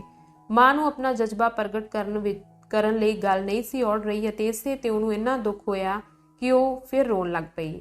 ਕੁੱਲੀ ਵਿੱਚ ਇੱਕ ਬੋਝਲ ਆਸ ਭਰੀ ਚੁੱਪ ਛਾ ਗਈ। ਪਿਓ ਤਰ ਨੀਵੀਂ ਪਾਈ ਖੜਾ ਸੀ, ਜਿਵੇਂ ਕੁਝ ਸੁਣ ਰਿਹਾ ਹੋਵੇ। ਸਤੀ ਪਾਨ ਅਰਕਾ ਮੇਜ਼ ਉੱਤੇ ਰੱਖੀ ਬੈਠਾ ਸੀ। ਉਹ ਸੋਚੀ ਡੁੱਬਾ ਟਕ ਟਕ ਕਰੀ ਜਾਂਦਾ। ਉਹਦੀ ਘਰਵਾਲੀ ਸਟੋਵ ਦੇ ਨਾਲ ਢੋ ਲਾ ਕੇ ਖੜੀ ਸੀ ਅਤੇ ਮਾਂ ਨੇ ਅਨੁਭਵ ਕੀਤਾ ਕਿ ਉਹਦੀਆਂ ਅੱਖਾਂ ਉਹਦੇ ਉੱਤੇ ਲੱਗੀਆਂ ਸਨ। ਕਦੀ ਕਦੀ ਮਾਂ ਆਪ ਜਵਾਨ ਇਸਤਰੀਆਂ ਦੇ ਮੂੰਹ ਵੱਲ ਵੇਖਦੀ। ਇੱਕ ਅੰਡਾ ਹਾਰ ਮੂੰਹ, ਸਾਵਲੇ ਰੰਗ ਵਾਲਾ, ਸਿੱਧੇ ਨੱਕ ਅਤੇ ਮਜ਼ਬੂਤ ਬਣੀ ਠੋਡੀ ਵਾਲਾ। ਉਹਦੀਆਂ ਹਰੀਆਂ ਭਾ ਮਾਰਦੀਆਂ ਅੱਖਾਂ ਤਿੱਖੀਆਂ ਅਤੇ ਖਿੱਚ ਪਾਊ ਸਨ। ਸੋ ਉਹ ਤੇਰਾ ਦੋਸਤ ਹੈ? ਪਿਓਤਰ ਨੇ ਸੋਚਦੇ ਹੋਏ ਕਿਹਾ। ਆਪਣੀ ਆਈ ਤੇ ਅੜਨ ਵਾਲਾ ਬੰਦਾ ਏ। ਆਪਣੀ ਆਈ ਤੇ ਆਪਣਾ ਮੁੱਲ ਵੀ ਬਹੁਤ ਪਾਉਂਦਾ ਹੈ ਤੇ ਗੱਲ ਹੈ ਵੀ ਠੀਕ। ਕਿਆ ਜਣਾ ਏ ਤਾਤੀਆਨਾ, ਤੇ ਤੂੰ ਕਹਿੰਨੀ ਏ ਵਿਆਹਿਆ ਹੋਇਆ? ਤਾਤੀਆਨਾ ਨੇ ਆਪਣੇ ਨਿੱਕੇ ਜਿਹੇ ਮੂੰਹ ਦੇ ਹੋਠ ਪੀਚਦੇ ਹੋਏ ਗੱਲ ਟੋਕੀ। ਰੰਡਾ ਵੇ, ਮਾਂ ਨੇ ਅਫਸੋਸ ਨਾਲ ਕਿਹਾ। ਇਸੇ ਲਈ ਇੰਨਾ ਦਲੇਰ ਏ? ਤਾਤੀਆਨਾ ਨੇ ਡੂੰਘੀ ਭਰਪੂਰ ਆਵਾਜ਼ ਵਿੱਚ ਕਿਹਾ। ਵਿਆਹਿਆ ਬੰਦਾ ਇਹ ਰਾਹ ਨਾ ਚੁੰਦਾ, ਉਹਨੂੰ ਡਰ ਲੱਗਦਾ। ਤੇ ਮੈਂ? ਪਿਓਤਰ ਨੇ ਕਿਹਾ। ਮੈਂ ਵਿਆਹਿਆ ਹੋਇਆ ਨਹੀਂ। ਛੱਡ ਪਰਾਂ ਗਵਾਂਢੀ, ਇਸਤਰੀ ਨੇ ਉਸ ਤੋਂ ਅੱਖ ਚੁਰਾਉਂਦੇ ਹੋਏ ਟੇਢੀ ਮੁਸਕਾਨ ਨਾਲ ਕਿਹਾ। ਤੂੰ ਕੀ ਕਰਦਾ ਹੈ? ਬਸ ਗੱਲਾਂ ਤੇ ਕਦੀ ਕਦੀ ਇੱਕ ਅੱਧੀ ਕਿਤਾਬ ਪੜ੍ਹ ਲੈਣਾ। ਤੇਰੇ ਤੇ ਸਤੀ ਪੰਜੇ ਬੰਦਿਆਂ ਦੇ ਕਿਸੇ ਹਨੇਰੀ ਨੁੱਕਰ ਵਿੱਚ ਬਹਿ ਕੇ ਫੁੱਸ-ਫੁੱਸ ਕਰਨ ਨਾਲ ਭਲਾ ਕੀ ਸੌਰਦਾ ਹੈ? ਅਨੇਕ ਲੋਕ ਮੇਰੀ ਗੱਲ ਸੁਣਦੇ ਨੇ। ਮੁਜ਼ੀਕ ਨੇ ਉਹਦੀ ਘ੍ਰਿਣਾ ਦੀ ਚੋਪ ਤੋਂ ਪਰੇਸ਼ਾਨ ਹੋਏ ਸ਼ਾਂਤੀ ਨਾਲ ਕਿਹਾ। ਮੈਂ ਤਾਂ ਖਮੀਰ ਵਾਂਗ ਇੱਥੇ ਕੰਮ ਕਰ ਰਿਹਾ। ਤੁਸੀਂ ਕਹਿ ਸਕਦੇ ਹੋ ਤੈਨੂੰ ਅਜਿਹਾ ਨਹੀਂ ਕਹਿਣਾ ਚਾਹੀਦਾ। ਸਤੀਪਾ ਨੇ ਆਪਣੀ ਘਰਵਾਲੀ ਵੱਲ ਵੇਖਿਆ ਤੇ ਦੁਬਾਰਾ ਨੀਵੀਂ ਪਾ ਲਈ। ਮੁਜ਼ੀਕ ਵਿਆਹ ਕਿਉਂ ਕਰਾਉਂਦੇ? ਤਾਤੀਆਨਾ ਨੇ ਕਿਹਾ। ਕਿਉਂਕਿ ਉਹਨੂੰ ਕੰਮ ਕਰਨ ਲਈ ਜਨਾਨੀ ਦੀ ਲੋੜ ਹੁੰਦੀ ਹੈ। ਕੀ ਕੰਮ ਕਰਨ ਲਈ? ਤੇਰੇ ਕੋਲ ਚੋਖਾ ਕੰਮ ਨਹੀਂ? ਸਤੀਪਾਨ ਨੇ ਬੇਰਸੀ ਨਾਲ ਕਿਹਾ। ਇਹ ਕੰਮ ਵਿੱਚ ਰਾਹ ਦੀ ਕਿਹੜੀ ਗੱਲ ਹੈ? ਨਿੱਤ ਦਿਹਾੜੀ ਅੱਧ ਭੁੱਖੇ ਜਿਉਈ ਜਾਓ। ਇੰਨਾ ਕੰਮ ਹੈ ਕਿ ਜੇ ਬੱਚੇ ਹੋਣ ਤਾਂ ਉਹਨਾਂ ਦਾ ਧਿਆਨ ਰੱਖਣ ਦੀ ਵੀ ਵਿਹਲ ਨਹੀਂ ਮਿਲਦੀ ਅਤੇ ਇਹਦੇ ਬਾਵਜੂਦ ਖਾਣ ਲਈ ਚੋਖਾ ਨਹੀਂ ਮਿਲਦਾ। ਉਹ ਮਾਂ ਵੱਲ ਗਈ ਅਤੇ ਉਹਦੇ ਕੋਲ ਬਹਿ ਗਈ, ਗਿਲੇ ਜਾਂ ਦੁੱਖ ਤੋਂ ਬਿਨਾਂ ਗੱਲ ਕਰਦੀ ਹੋਈ। ਮੇਰੇ 2 ਬੱਚੇ ਹੋਏ। ਜਦੋਂ ਉਹ 2 ਵਰ੍ਹਿਆਂ ਦਾ ਹੀ ਸੀ ਤਾਂ ਉਹਨਾਂ ਵਿੱਚੋਂ ਇੱਕ ਗਰਮ ਪਾਣੀ ਪੈ ਕੇ ਮਰ ਗਿਆ, ਦੂਜਾ ਜੰਮਿਆ ਹੀ ਮੁਰਦਾ, ਤੇ ਸਾਰਾ ਕੁਝ ਇਸ ਚੰਦਰੇ ਕੰਮ ਕਰਕੇ। ਕੀ ਇਹਨੇ ਮੈਨੂੰ ਕੋਈ ਖੁਸ਼ੀ ਦਿੱਤੀ ਏ? ਮੈਂ ਕਹਿੰਦੀ ਹਾਂ ਮੁਜ਼ੀਕ ਦੇ ਵਿਆਹ ਕਰਾਉਣ ਵਿੱਚ ਰਾਹ ਦੀ ਕੋਈ ਗੱਲ ਨਹੀਂ। ਉਹ ਤਾਂ ਬਸ ਆਪਣੇ ਹੱਥ ਹੀ ਬੰਨ੍ਹ ਲੈਂਦੇ ਤੇ ਜੇ ਉਹ ਚਾਹੁੰਦਾ ਤਾਂ ਉਹ ਆਪਣੀ ਮਰਜ਼ੀ ਨਾਲ ਜਿਉ ਸਕਦਾ ਸੀ। ਚੰਗੇਰੀ ਜ਼ਿੰਦਗੀ ਲਈ ਲੜਦਾ ਤਾਂ ਉਹ ਸਿੱਧਾ ਸੱਚ ਦੀ ਭਾਲ ਕਰ ਸਕਦਾ ਸੀ, ਉਸ ਬੰਦੇ ਵਾਂਗ। ਠੀਕ ਹੈ ਕਿ ਨਹੀਂ ਮਾਂ? ਹਾਂ, ਇਹ ਠੀਕ ਹੈ, ਮਾਂ ਨੇ ਕਿਹਾ। ਠੀਕ ਹੈ ਚੰਨੀ, ਨਹੀਂ ਤਾਂ ਅਸੀਂ ਇਹ ਜ਼ਿੰਦਗੀ ਬਦਲਣ ਦੀ ਆਸ ਨਹੀਂ ਕਰ ਸਕਦੇ। ਤੇਰਾ ਮਰਦਾ ਏ? ਉਹ ਮਰ ਗਿਆ। ਮੇਰਾ ਇੱਕ ਪੁੱਤਰ ਹੈ। ਉਹ ਤੇਰੇ ਨਾਲ ਰਹਿੰਦਾ ਹੈ? ਨਹੀਂ, ਉਹ ਜੇਲ੍ਹ ਵਿੱਚ ਵੇ। ਇਹ ਗੱਲ ਜਿਹੜਾ ਆਮ ਜਿਹਾ ਦੁੱਖ ਪੈਦਾ ਕਰਦੀ ਸੀ, ਉਹਦੇ ਵਿੱਚ ਹੁਣ ਸ਼ਾਂਤ ਮਾਣ ਮਿਲਿਆ ਹੋਇਆ ਸੀ। ਉਹਨਾਂ ਦੂਜੀ ਵਾਰ ਉਹਨੂੰ ਜੇਲ੍ਹ ਵਿੱਚ ਸੁੱਟਿਆ ਤੇ ਬਸ ਇਸ ਲਈ ਕਿ ਉਹ ਲੋਕਾਂ ਵਿੱਚ ਰੱਬੀ ਸੱਚਾਈ ਦਾ ਪ੍ਰਚਾਰ ਕਰਨਾ ਚਾਹੁੰਦਾ ਹੈ। ਉਹ ਜਵਾਨ ਵੇ ਤੇ ਸੋਹਣਾ ਤੇ ਸਿਆਣਾ। ਤੁਹਾਡੇ ਅਖਬਾਰ ਦੀ ਗੱਲ ਉਹਨੇ ਹੀ ਸੋਚੀ ਸੀ ਅਤੇ ਉਹਨੇ ਹੀ ਮਿਖਾਇਲੋ ਇਵਾਨੋਵਿਚ ਨੂੰ ਠੀਕ ਰਾਹ ਵਿਖਾਇਆ। ਭਾਵੇਂ ਮਿਖਾਇਲੋ ਉਸ ਤੋਂ ਦੂਣੀ ਉਮਰ ਦਾ ਵੇ। ਛੇਤੀ ਮੁਕੱਦਮਾ ਚੱਲੇਗਾ ਤੇ ਮੇਰਾ ਪੁੱਤਰ ਸਾਇਬੇਰੀਆ ਘੱਲ ਦਿੱਤਾ ਜਾਵੇਗਾ, ਪਰ ਉਹ ਨੱਠ ਜਾਵੇਗਾ ਤੇ ਵਾਪਸ ਆ ਕੇ ਆਪਣਾ ਕੰਮ ਜਾਰੀ ਰੱਖੇਗਾ। ਉਹ ਗੱਲ ਕਰਦੀ ਗਈ ਤਾਂ ਉਹਦੀ ਮਾਣ ਦੀ ਭਾਵਨਾ ਜਾਗ ਪਈ। ਉਹਨੇ ਉਹਦੇ ਸੂਰਮੇ ਦਾ ਇੰਨਾ ਪ੍ਰਤੱਖ ਚਿੱਤਰ ਖੜਾ ਕਰ ਦਿੱਤਾ ਕਿ ਉਹਨੂੰ ਬਿਆਨ ਕਰਨ ਲਈ ਸ਼ਬਦਾਂ ਦਾ ਉਹਦੇ ਮੂੰਹੋਂ ਹੜ੍ਹ ਆ ਗਿਆ, ਜਿੰਨਾ ਉਹਦਾ ਗਲਾ ਘੁੱਟ ਦਿੱਤਾ। ਇਹ ਜ਼ਰੂਰੀ ਸੀ ਕਿ ਉਹ ਉਸਦੇ ਹਨੇਰੇ ਦੇ ਮੁਕਾਬਲੇ ਉੱਤੇ ਪੇਸ਼ ਕਰਨ ਲਈ ਕੋਈ ਲਿਸ਼ਕਦੀ ਅਤੇ ਯੋਗ ਸ਼ੈ ਲੱਭੇ। ਇੱਕ ਅਜਿਹੇ ਹਨੇਰੇ ਦੇ ਮੁਕਾਬਲੇ ਉੱਤੇ ਜਿਸ ਦੀ ਬੇਅਰਥ ਭਿਆਨਕਤਾ ਅਤੇ ਨਿਰਲੱਜ ਜ਼ੁਲਮ ਉਹਦੇ ਉੱਤੇ ਭਾਰ ਬਣੇ ਹੋਏ ਸਨ, ਅਤੇ ਇਸ ਨਿਰੋਈ ਭਾਵਨਾ ਦੀ ਇਹ ਮੰਗ ਅਚੇਤ ਕਬੂਲਦੇ ਹੋਏ ਉਸ ਮਹਾਨ ਲਾਟ ਵਿੱਚੋਂ ਜਿਹੜੀ ਆਪਣੀ ਲਟ-ਲਟ ਕਰਨ ਦੀ ਤੀਖਣਤਾ ਨਾਲ ਉਹਨੂੰ ਚੁੰਧਿਆ ਰਹੀ ਸੀ, ਹਰ ਖਾਲਸ ਅਤੇ ਲਿਸ਼ਕਦੀ ਸ਼ੈ ਇਕੱਠੀ ਕਰ ਲਈ। ਉਹਦੇ ਜਿਹੇ ਅਨੇਕਾਂ ਹੋਰ ਨੇ ਅਤੇ ਸਦਾ ਵਧੇਰੇ ਜੰਮਦੇ ਪਏ ਨੇ ਤੇ ਆਪਣੇ ਅਖੀਰੀ ਸਾਹਾਂ ਤੱਕ ਉਹ ਸੱਚ ਤੇ ਆਜ਼ਾਦੀ ਲਈ ਲੜਦੇ ਰਹਿਣਗੇ। ਉਹਨੇ ਸਾਵਧਾਨੀ ਉੱਕਾ ਹੀ ਤਿਆਗ ਦਿੱਤੀ ਅਤੇ ਭਾਵੇਂ ਉਹਨੇ ਕੋਈ ਨਾ ਲਏ, ਉਹਨੇ ਉਸ ਗੁਪਤ ਕੰਮ ਬਾਰੇ ਜਿਹੜਾ ਲੋਕਾਂ ਨੂੰ ਜ਼ਬਰ ਤੋਂ ਮੁਕਤ ਕਰਾਉਣ ਲਈ ਕੀਤਾ ਜਾ ਰਿਹਾ ਸੀ, ਉਹ ਸਭ ਕੁਝ ਦੱਸ ਦਿੱਤਾ ਜੋ ਉਹ ਜਾਣਦੀ ਸੀ। ਅਤੇ ਉਹਨਾਂ ਲੋਕਾਂ ਦਾ ਵਰਣਨ ਕਰਦੇ ਹੋਏ ਜਿਹੜੇ ਉਹਦੇ ਦਿਲ ਨੂੰ ਬਹੁਤ ਪਿਆਰੇ ਸਨ, ਮਾਂ ਨੇ ਆਪਣੇ ਸ਼ਬਦਾਂ ਵਿੱਚ ਉਹ ਸਾਰੀ ਸ਼ਕਤੀ ਅਤੇ ਪਿਆਰ ਦੀ ਬੋਲਤਾ ਪਾ ਦਿੱਤੀ ਜਿਹੜੀ ਜ਼ਿੰਦਗੀ ਦੇ ਉਤਾਰ ਚੜ੍ਹਾਅ ਕਾਰਨ ਇੰਨੀ ਪਛੜ ਕੇ ਪ੍ਰਫੁੱਲਤ ਹੋਈ ਸੀ। ਅਤੇ ਉਹਨੇ ਆਪ ਖੁਸ਼ੀ ਨਾਲ ਉਹਨਾਂ ਲੋਕਾਂ ਨੂੰ ਵੇਖਿਆ ਜਿਹੜੇ ਉਹਦੇ ਜਜ਼ਬੇ ਨਾਲ ਰਸ਼ਨਾਏ ਅਤੇ ਵਡਿਆਏ ਉਹਦੇ ਮਨ ਦੀਆਂ ਅੱਖਾਂ ਸਾਹਮਣੇ ਉਭਰੇ ਸਨ। ਤੇ ਇਹ ਕੰਮ ਸਾਰੀ ਧਰਤੀ ਉੱਤੇ ਹੋ ਰਿਹਾ। ਹਰ ਸ਼ਹਿਰ ਤੇ ਪਿੰਡ ਵਿੱਚ ਚੰਗੇ ਲੋਕਾਂ ਦੇ ਬਲ ਦਾ ਕੋਈ ਪਾਰਾਵਾਰ ਨਹੀਂ ਤੇ ਇਹ ਵੱਧ ਰਿਹਾ ਤੇ ਸਾਡੀ ਜਿੱਤ ਦੀ ਘੜੀ ਆਉਣ ਤੱਕ ਵੱਧਦਾ ਰਹੇਗਾ। ਉਹਦੀ ਆਵਾਜ਼ ਇਕਸਰ ਚੱਲ ਰਹੀ ਸੀ ਤੇ ਉਹਨੂੰ ਸ਼ਬਦ ਲੱਭਣ ਵਿੱਚ ਕੋਈ ਔਖ ਨਾ ਹੁੰਦੀ ਜਿਨ੍ਹਾਂ ਨੂੰ ਉਹ ਆਪਣੇ ਦਿਲ ਨੂੰ ਉਸ ਦਿਨ ਦੇ ਲਹੂ ਅਤੇ ਗੰਦ ਤੋਂ ਸਾਫ਼ ਕਰਨ ਦੀ ਇੱਛਾ ਦੇ ਤਕੜੇ ਧਾਗੇ ਵਿੱਚ ਰਾਂਗਲੇ ਮਣਕਿਆਂ ਵਾਂਗ ਪਰੋਈ ਜਾਂਦੀ। ਉਹ ਵੇਖ ਸਕਦੀ ਸੀ ਕਿ ਇਹ ਮੁਜੀਕ ਉਹਦੀ ਗੱਲ ਤੋਂ ਪ੍ਰਭਾਵਿਤ ਹੋਏ ਸਨ। ਉਹ ਐਲ ਬੈਠੇ ਸਨ, ਉਹਨਾਂ ਦੀਆਂ ਅੱਖਾਂ ਮਾਂ ਦੇ ਮੂੰਹ ਤੇ ਜੁੜੀਆਂ ਹੋਈਆਂ ਸਨ ਅਤੇ ਉਹ ਆਪਣੇ ਕੋਲ ਬੈਠੀ ਇਸਤਰੀ ਦੇ ਰੁਕ ਕੇ ਲਏ ਸਾਹਾਂ ਦੀ ਆਵਾਜ਼ ਸੁਣ ਸਕਦੀ ਸੀ। ਅਤੇ ਇਸ ਗੱਲ ਨੇ ਆਪਣੇ ਬਿਰਤਾਂਤ ਵਿੱਚ ਅਤੇ ਉਹਨਾਂ ਲੋਕਾਂ ਨਾਲ ਉਹ ਜਿਹੜੇ ਇਕਰਾਰ ਕਰ ਰਹੀ ਸੀ ਉਹਨਾਂ ਵਿੱਚ ਉਹਦੇ ਆਪਣੇ ਨਿਸ਼ਚੇ ਨੂੰ ਪੱਕਾ ਕੀਤਾ। ਇਹ ਲਾਜ਼ਮੀ ਹੈ ਕਿ ਉਹ ਸਾਰੇ ਜਿਨ੍ਹਾਂ ਦੀ ਜ਼ਿੰਦਗੀ ਕਰੜੀ ਵੇ, ਉਹ ਸਭੇ ਜਿਨ੍ਹਾਂ ਨੂੰ ਥੋੜ੍ਹ ਨੇ ਸਾਹ ਸਤਹੀਨ ਕਰ ਦਿੱਤਾ ਵੇ, ਉਹ ਸਭੇ ਜਿਨ੍ਹਾਂ ਨੂੰ ਅਮੀਰਾਂ ਤੇ ਉਹਨਾਂ ਦੇ ਚਾਟੜਿਆਂ ਨੇ ਗੈਰ ਕਾਨੂੰਨੀ ਤੌਰ ਤੇ ਕੁਚਲਿਆ ਵੇ, ਉਹ ਸਭੇ ਉਹਨਾਂ ਲੋਕਾਂ ਨਾਲ ਰਲ ਜਾਣ ਜਿਹੜੇ ਜੇਲ੍ਹਾਂ ਵਿੱਚ ਮਰਦੇ ਨੇ ਤੇ ਆਪਣੇ ਭਰਾਵਾਂ ਖਾਤਰ ਜੁਰਮ ਦਾ ਸ਼ਿਕਾਰ ਹੁੰਦੇ ਨੇ। ਆਪਣੇ ਬਾਰੇ ਸੋਚੇ ਬਿਨਾਂ ਉਹ ਸਭਨਾਂ ਲੋਕਾਂ ਦੀ ਖੁਸ਼ੀ ਦੇ ਰਾਹ ਵੱਲ ਇਸ਼ਾਰਾ ਕਰਦੇ ਨੇ। ਧੋਖਾ ਦੇਣ ਦੇ ਕਿਸੇ ਯਤਨ ਤੋਂ ਬਿਨਾਂ ਉਹ ਕਹਿੰਦੇ ਨੇ ਰਾਹ ਔਖਾ ਵੇ ਤੇ ਉਹ ਕਿਸੇ ਨੂੰ ਇਸ ਗੱਲ ਤੇ ਮਜਬੂਰ ਨਹੀਂ ਕਰਦੇ ਕਿ ਉਹ ਇਸ ਰਾਹ ਉੱਤੇ ਚੱਲੇ। ਪਰ ਜੇ ਕੋਈ ਇੱਕ ਵਾਰ ਉਹਨਾਂ ਦੇ ਨਾਲ ਖੜਾ ਹੋ ਗਿਆ ਵੇ ਤਾਂ ਉਹ ਉਹਨਾਂ ਦਾ ਸਾਥ ਕਦੀ ਨਹੀਂ ਛੱਡੇਗਾ, ਕਿਉਂਕਿ ਉਹ ਵੇਖ ਸਕਦੇ ਨੇ ਕਿ ਇਹ ਠੀਕ ਹੈ, ਇਹੋ ਰਾਹ ਹੈ ਤੇ ਹੋਰ ਕੋਈ ਨਹੀਂ। ਉਹ ਜੋ ਕੁਝ ਲੰਮੇ ਸਮੇਂ ਤੋਂ ਕਰਨਾ ਚਾਹੁੰਦੀ ਸੀ ਉਹ ਕਰਕੇ ਮਾਂ ਹਲੂਣੀ ਗਈ ਸੀ। ਉਹ ਆਪ ਲੋਕਾਂ ਨੂੰ ਸੱਚ ਦੱਸ ਰਹੀ ਸੀ। ਤੁਸੀਂ ਬਿਨਾਂ ਖਟਕੇ ਅਜਿਹੇ ਲੋਕਾਂ ਦੇ ਪਿੱਛੇ ਚੱਲ ਸਕਦੇ ਹੋ। ਕਿਸੇ ਨਿੱਕੇ ਮੋਟੇ ਲਾਭ ਨਾਲ ਉਹਨਾਂ ਦੀ ਤਸੱਲੀ ਨਹੀਂ ਹੋਣ ਲੱਗੀ। ਜਿੰਨਾ ਚਿਰ ਉਹ ਇਸ ਸਾਰੇ ਧੋਖੇ, ਸਾਰੇ ਲਾਲਚ ਅਤੇ ਬੁਰਾਈ ਦਾ ਅੰਤ ਨਹੀਂ ਕਰ ਦਿੰਦੇ, ਉਹ ਰੁਕਣ ਨਹੀਂ ਲੱਗੇ। ਉਹ ਉਦੋਂ ਤੱਕ ਹੱਥ ਉੱਤੇ ਹੱਥ ਧਰ ਕੇ ਬਹਿਣ ਨਹੀਂ ਲੱਗੇ ਜਦੋਂ ਤੱਕ ਸਾਰੇ ਲੋਕ ਇਕੱਠੇ ਨਹੀਂ ਹੋ ਜਾਂਦੇ ਤੇ ਇਹ ਇੱਕ ਆਵਾਜ਼ ਨਾਲ ਨਹੀਂ ਕਹਿੰਦੇ, ਮੈਂ ਆਪ ਮਾਲਕ ਵਾਂ, ਮੈਂ ਆਪ ਉਹ ਕਾਨੂੰਨ ਬਣਾਵਾਂਗਾ ਜਿਹੜੇ ਸਭਨਾਂ ਲਈ ਇੱਕੋ ਜਿਹੇ ਹੋਣਗੇ। ਅਚਾਨਕ ਉਹਨੂੰ ਥਕੇਵਾ ਲੱਗਾ। ਉਹਨੇ ਬੋਲਣਾ ਬੰਦ ਕਰ ਦਿੱਤਾ ਤੇ ਆਪਣੇ ਸਰੋਤਿਆਂ ਵੱਲ ਵੇਖਿਆ। ਇਹ ਅਨੁਭਵ ਕਰਕੇ ਉਹਨੂੰ ਖੁਸ਼ੀ ਹੋਈ ਕਿ ਉਹਦੀ ਗੱਲ ਵਿਅਰਥ ਨਹੀਂ ਗਈ। ਮਰਦ ਆਸ ਨਾਲ ਉਹਦੇ ਵੱਲ ਵੇਖੀ ਗਏ। ਪਿਓਤਰ ਨੇ ਆਪਣੀਆਂ ਬਾਹਾਂ ਛਾਤੀ ਉੱਤੇ ਇਕੱਠੀਆਂ ਕਰ ਲਈਆਂ ਤੇ ਆਪਣੀਆਂ ਅੱਖਾਂ ਸੁੰਗੇੜ ਲਈਆਂ। ਉਹਦੇ ਬੁੱਲਾਂ ਉੱਤੇ ਮੁਸਕਾਨ ਖੇਡ ਰਹੀ ਸੀ। ਸਤੀਪਾਨ ਨੇ ਇੱਕ ਅਰਕ ਮੇਜ਼ ਉੱਤੇ ਟਿਕਾਈ ਹੋਈ ਸੀ ਅਤੇ ਆਪਣੀ ਪੂਰੀ ਦੇਹ ਦਾ ਭਾਰ ਅੱਗੇ ਵੱਲ ਪਾ ਕੇ ਝੁਕਿਆ ਹੋਇਆ ਸੀ, ਜਿਵੇਂ ਉਹ ਹਜੇ ਤੱਕ ਸੁਣ ਰਿਹਾ ਹੋਵੇ। ਉਹਦਾ ਸਾਰਾ ਮੂੰਹ ਹਨੇਰੇ ਵਿੱਚ ਸੀ ਅਤੇ ਸ਼ਾਇਦ ਇਸੇ ਲਈ ਹੁਣ ਵਧੇਰੇ ਮੁਕੰਮਲ ਜਾਪਦਾ ਸੀ। ਉਹਦੀ ਘਰਵਾਲੀ ਮਾਂ ਦੇ ਕੋਲ ਬੈਠੀ ਆਪਣੀਆਂ ਅਰਕਾਂ ਗੋਡਿਆਂ ਉੱਤੇ ਰੱਖ ਕੇ ਫਰਸ਼ ਉੱਤੇ ਨਜ਼ਰਾਂ ਟਿਕਾਈ ਬੈਠੀ ਸੀ। ਸੱਚਮੁੱਚ ਇਸੇ ਤਰ੍ਹਾਂ ਏ, ਪਿਓਤਰ ਨੇ ਕਿਹਾ ਅਤੇ ਬੜੇ ਧਿਆਨ ਨਾਲ ਬੈਂਚ ਉੱਤੇ ਬਹਿ ਗਿਆ। ਸਤੀਪਾਨ ਸਿੱਧਾ ਹੋ ਕੇ ਬਹਿ ਗਿਆ, ਆਪਣੀ ਘਰਵਾਲੀ ਵੱਲ ਵੇਖਿਆ ਤੇ ਆਪਣਾ ਹੱਥ ਅੱਗੇ ਵਧਾਇਆ ਜਿਵੇਂ ਉਹ ਉੱਥੇ ਮੌਜੂਦ ਸਭਨਾਂ ਨੂੰ ਕਲਾਵੇ ਵਿੱਚ ਲੈ ਲੈਣਾ ਚਾਹੁੰਦਾ ਹੋਵੇ। ਜੇ ਤੁਸੀਂ ਇੱਕ ਵਾਰ ਅਜਿਹਾ ਕੰਮ ਕਰ ਦਿਓ, ਉਹਨੇ ਸੋਚਦੇ ਹੋਏ ਕਿਹਾ, ਤਾਂ ਤੁਹਾਨੂੰ ਜ਼ਰੂਰ ਹੀ ਆਪਣੀ ਸਾਰੀ ਰੂਹ ਇਹਦੇ ਵਿੱਚ ਸੁੱਟਣੀ ਪੈਂਦੀ ਏ। ਪਿੱਛੇ ਪਰਤ ਕੇ ਵੇਖਿਆ ਵੀ ਨਹੀਂ ਜਾ ਸਕਦਾ, ਪਿਓਤਾਰ ਨੇ ਝਕਦੇ ਕਿਹਾ। ਜਾਪਦਾ ਇਹਦੇ ਵਿੱਚ ਬਹੁਤ ਸਾਰੇ ਲੋਕ ਸ਼ਾਮਲ ਨੇ, ਸਤੀਪਾਨ ਨੇ ਕਿਹਾ। ਇਹਦੇ ਵਿੱਚ ਸਾਰੀ ਦੁਨੀਆ ਸ਼ਾਮਲ ਹੈ, ਪਿਓਤਾਰ ਬੋਲਿਆ। ਅੰਕ 47ਵਾਂ। ਮਾਂ ਨੇ ਕੰਧ ਦਾ ਢਾਸਣਾ ਲਾ ਲਿਆ ਤੇ ਉਹ ਜਿਹੜੇ ਸ਼ਾਂਤ ਲਫ਼ਜ਼ਾਂ ਨਾਲ ਮਾਮਲਿਆਂ ਨੂੰ ਹੜ ਰਹੇ ਸਨ ਉਹਨਾਂ ਨੂੰ ਸੁਣਦੀ ਰਹੀ। ਤਾਤਿਆਨਾ ਉੱਠੀ, ਆਪਣੇ ਆਲੇ ਦੁਆਲੇ ਵੇਖਿਆ ਤੇ ਫਿਰ ਬਹਿ ਗਈ। ਮੁਜ਼ੀਕਾਂ ਵੱਲ ਘ੍ਰਿਣਾ ਅਤੇ ਨਾਰਾਜ਼ਗੀ ਨਾਲ ਵੇਖਦੀਆਂ ਉਹਦੀਆਂ ਬਿੱਲੀਆਂ ਅੱਖਾਂ ਵਿੱਚ ਇੱਕ ਠੰਡੀ ਚਮਕ ਸੀ। ਅਚਾਨਕ ਉਹ ਮਾਂ ਵੱਲ ਮੁੜੀ। ਤੂੰ ਆਪਣੀ ਜ਼ਿੰਦਗੀ ਵਿੱਚ ਬੜਾ ਦੁੱਖ ਵੇਖਿਆ ਹੋਣਾ, ਉਹਨੇ ਕਿਹਾ। ਹਾਂ, ਮੈਂ ਵੇਖਿਆ, ਮਾਂ ਬੋਲੀ। ਤੇਰੀਆਂ ਗੱਲਾਂ ਸੁਣਨਾ ਚੰਗਾ ਲੱਗਦਾ ਹੈ। ਤੇਰੇ ਬੋਲ ਦਿਲ ਦੇ ਤਾਰ ਛੇੜਦੇ ਨੇ। ਜਦੋਂ ਮੈਂ ਤੇਰੀ ਗੱਲ ਸੁਣਦੀ ਹਾਂ ਮੈਂ ਸੋਚਦੀ ਹਾਂ, ਹਾਏ ਰੱਬਾ, ਜਿਹੋ ਜਿਹੇ ਲੋਕਾਂ ਦੀ ਤੂੰ ਗੱਲ ਕਰਨੀ ਏ ਉਹਨਾਂ ਨੂੰ ਇੱਕ ਝਾਤ ਵੇਖਣ ਲਈ ਮੈਂ ਕੀ ਨਾ ਦਿਆਂ, ਤੇ ਖੁਦ ਜ਼ਿੰਦਗੀ ਨੂੰ ਇੱਕ ਝਾਤ ਵੇਖਣ ਲਈ ਇੱਥੇ ਸਾਨੂੰ ਕੀ ਦਿਸਦਾ ਹੈ? ਅਸੀਂ ਬਸ ਭੇਡਾਂ ਦਾ ਇੱਕ ਇੱਜੜ ਹਾਂ ਤੇ ਬਸ ਮੇਰੀ ਹੀ ਗੱਲ ਹੈ। ਮੈਨੂੰ ਪੜ੍ਹਨਾ ਲਿਖਣਾ ਆਉਂਦਾ, ਮੈਂ ਕਿਤਾਬਾਂ ਪੜ੍ਹਦੀ ਹਾਂ ਤੇ ਬਹੁਤ ਸੋਚਦੀ ਹਾਂ।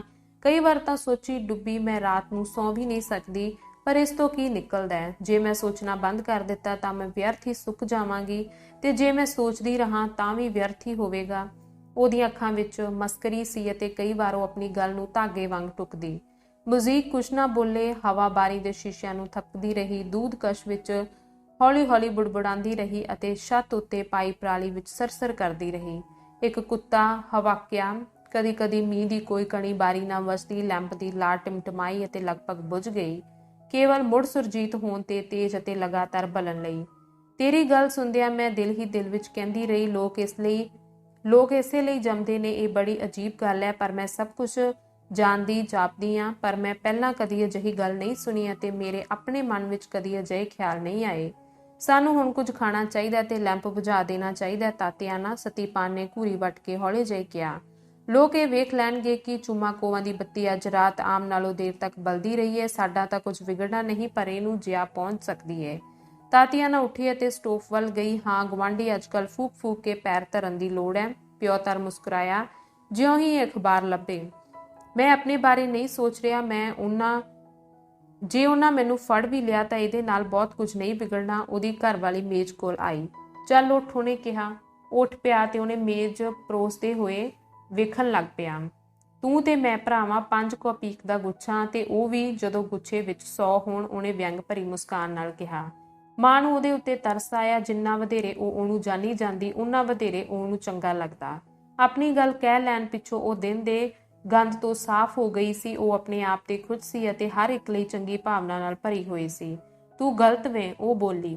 ਆਪਣਾ ਉਹ ਮੁੱਲ ਉੱਕਾ ਨਾ ਕਬੂਲੋ ਜਿਹੜਾ ਤੁਹਾਡਾ ਖੂਨ ਚੂਸਣ ਵਾਲਾ ਮਿੱਥਿਆ ਹੈ। ਤੁਹਾਨੂੰ ਆਪ ਆਪਣਾ ਮੁੱਲ ਹਾਰਨਾ ਚਾਹੀਦਾ ਹੈ, ਆਪਣੇ ਅੰਦਰੇ ਦਾ ਮੁੱਲ। ਉਹ ਮੁੱਲ ਜਿਹੜਾ ਤੁਹਾਡੇ ਦੋਸਤ ਹਾਰਦੇ ਨੇ, ਤੇ ਉਹ ਨਹੀਂ ਜਿਹੜਾ ਤੁਹਾਡੇ ਦੁਸ਼ਮਣ ਹਾਰਦੇ ਨੇ। ਸਾਡੇ ਦੋਸਤ ਕੌਣ ਨੇ? ਮੁਜ਼ੀਕ ਹੌਲੀ ਜਿਹੇ ਕੂਕਿਆ। ਅਸੀਂ ਤਾਂ ਚੱਪਾ ਚੱਪਾ ਰੋਟੀ ਪਿੱਛੇ ਪਏ ਖੈਬੜਦੇ ਆਂ। ਪਰ ਮੈਂ ਦੱਸਦੀ ਵਾਂ, ਸਾਡੇ ਮਿੱਤਰ ਹੈਗੇ ਨੇ ਸ਼ਾਇਦ, ਪਰ ਇੱਥੇ ਤਾਂ ਨਹੀਂ। ਸਤੀਪਾਲ ਨੇ ਸੋਚਦੇ ਹੋਏ ਜਵਾਬ ਦਿੱਤਾ। ਲੱਭਣ ਦੀ ਕੋਸ਼ਿਸ਼ ਕਿਉਂ ਨਾ ਕੀਤੀ ਜਾਵੇ? ਸਤੀਪਾਲ ਨੇ ਜਵਾਬ ਦੇਣ ਤੋਂ ਪਹਿਲਾਂ ਇੱਕ ਛਿਣ ਸੋਚਿਆ। ਹਾਂ, ਮੇਰਾ ਖਿਆਲ ਹੈ ਸਾਨੂੰ ਇਹੋ ਕਰਨਾ ਚਾਹੀਦਾ ਹੈ। ਬਹਿ ਜਾ, ਖਾਣਾ ਤਿਆਰ ਹੈ, ਤਾਤੀਆਨਾ ਨੇ ਕਿਹਾ। ਖਾਣਾ ਖਾਂਦੇ ਖਾਂਦੇ ਪਿਓਤਰ, ਜਿਹੜਾ ਮਾਂ ਦੀ ਗੱਲ ਤੋਂ ਬਹੁਤ ਪ੍ਰਭਾਵਿਤ ਹੋਇਆ ਸੀ, ਜਿਵੇਂ ਤ੍ਰਪਕ ਗਿਆ ਹੋਵੇ, ਇੱਕ ਵਾਰ ਫਿਰ ਚੁਲਬੁਲਾ ਗਿਆ।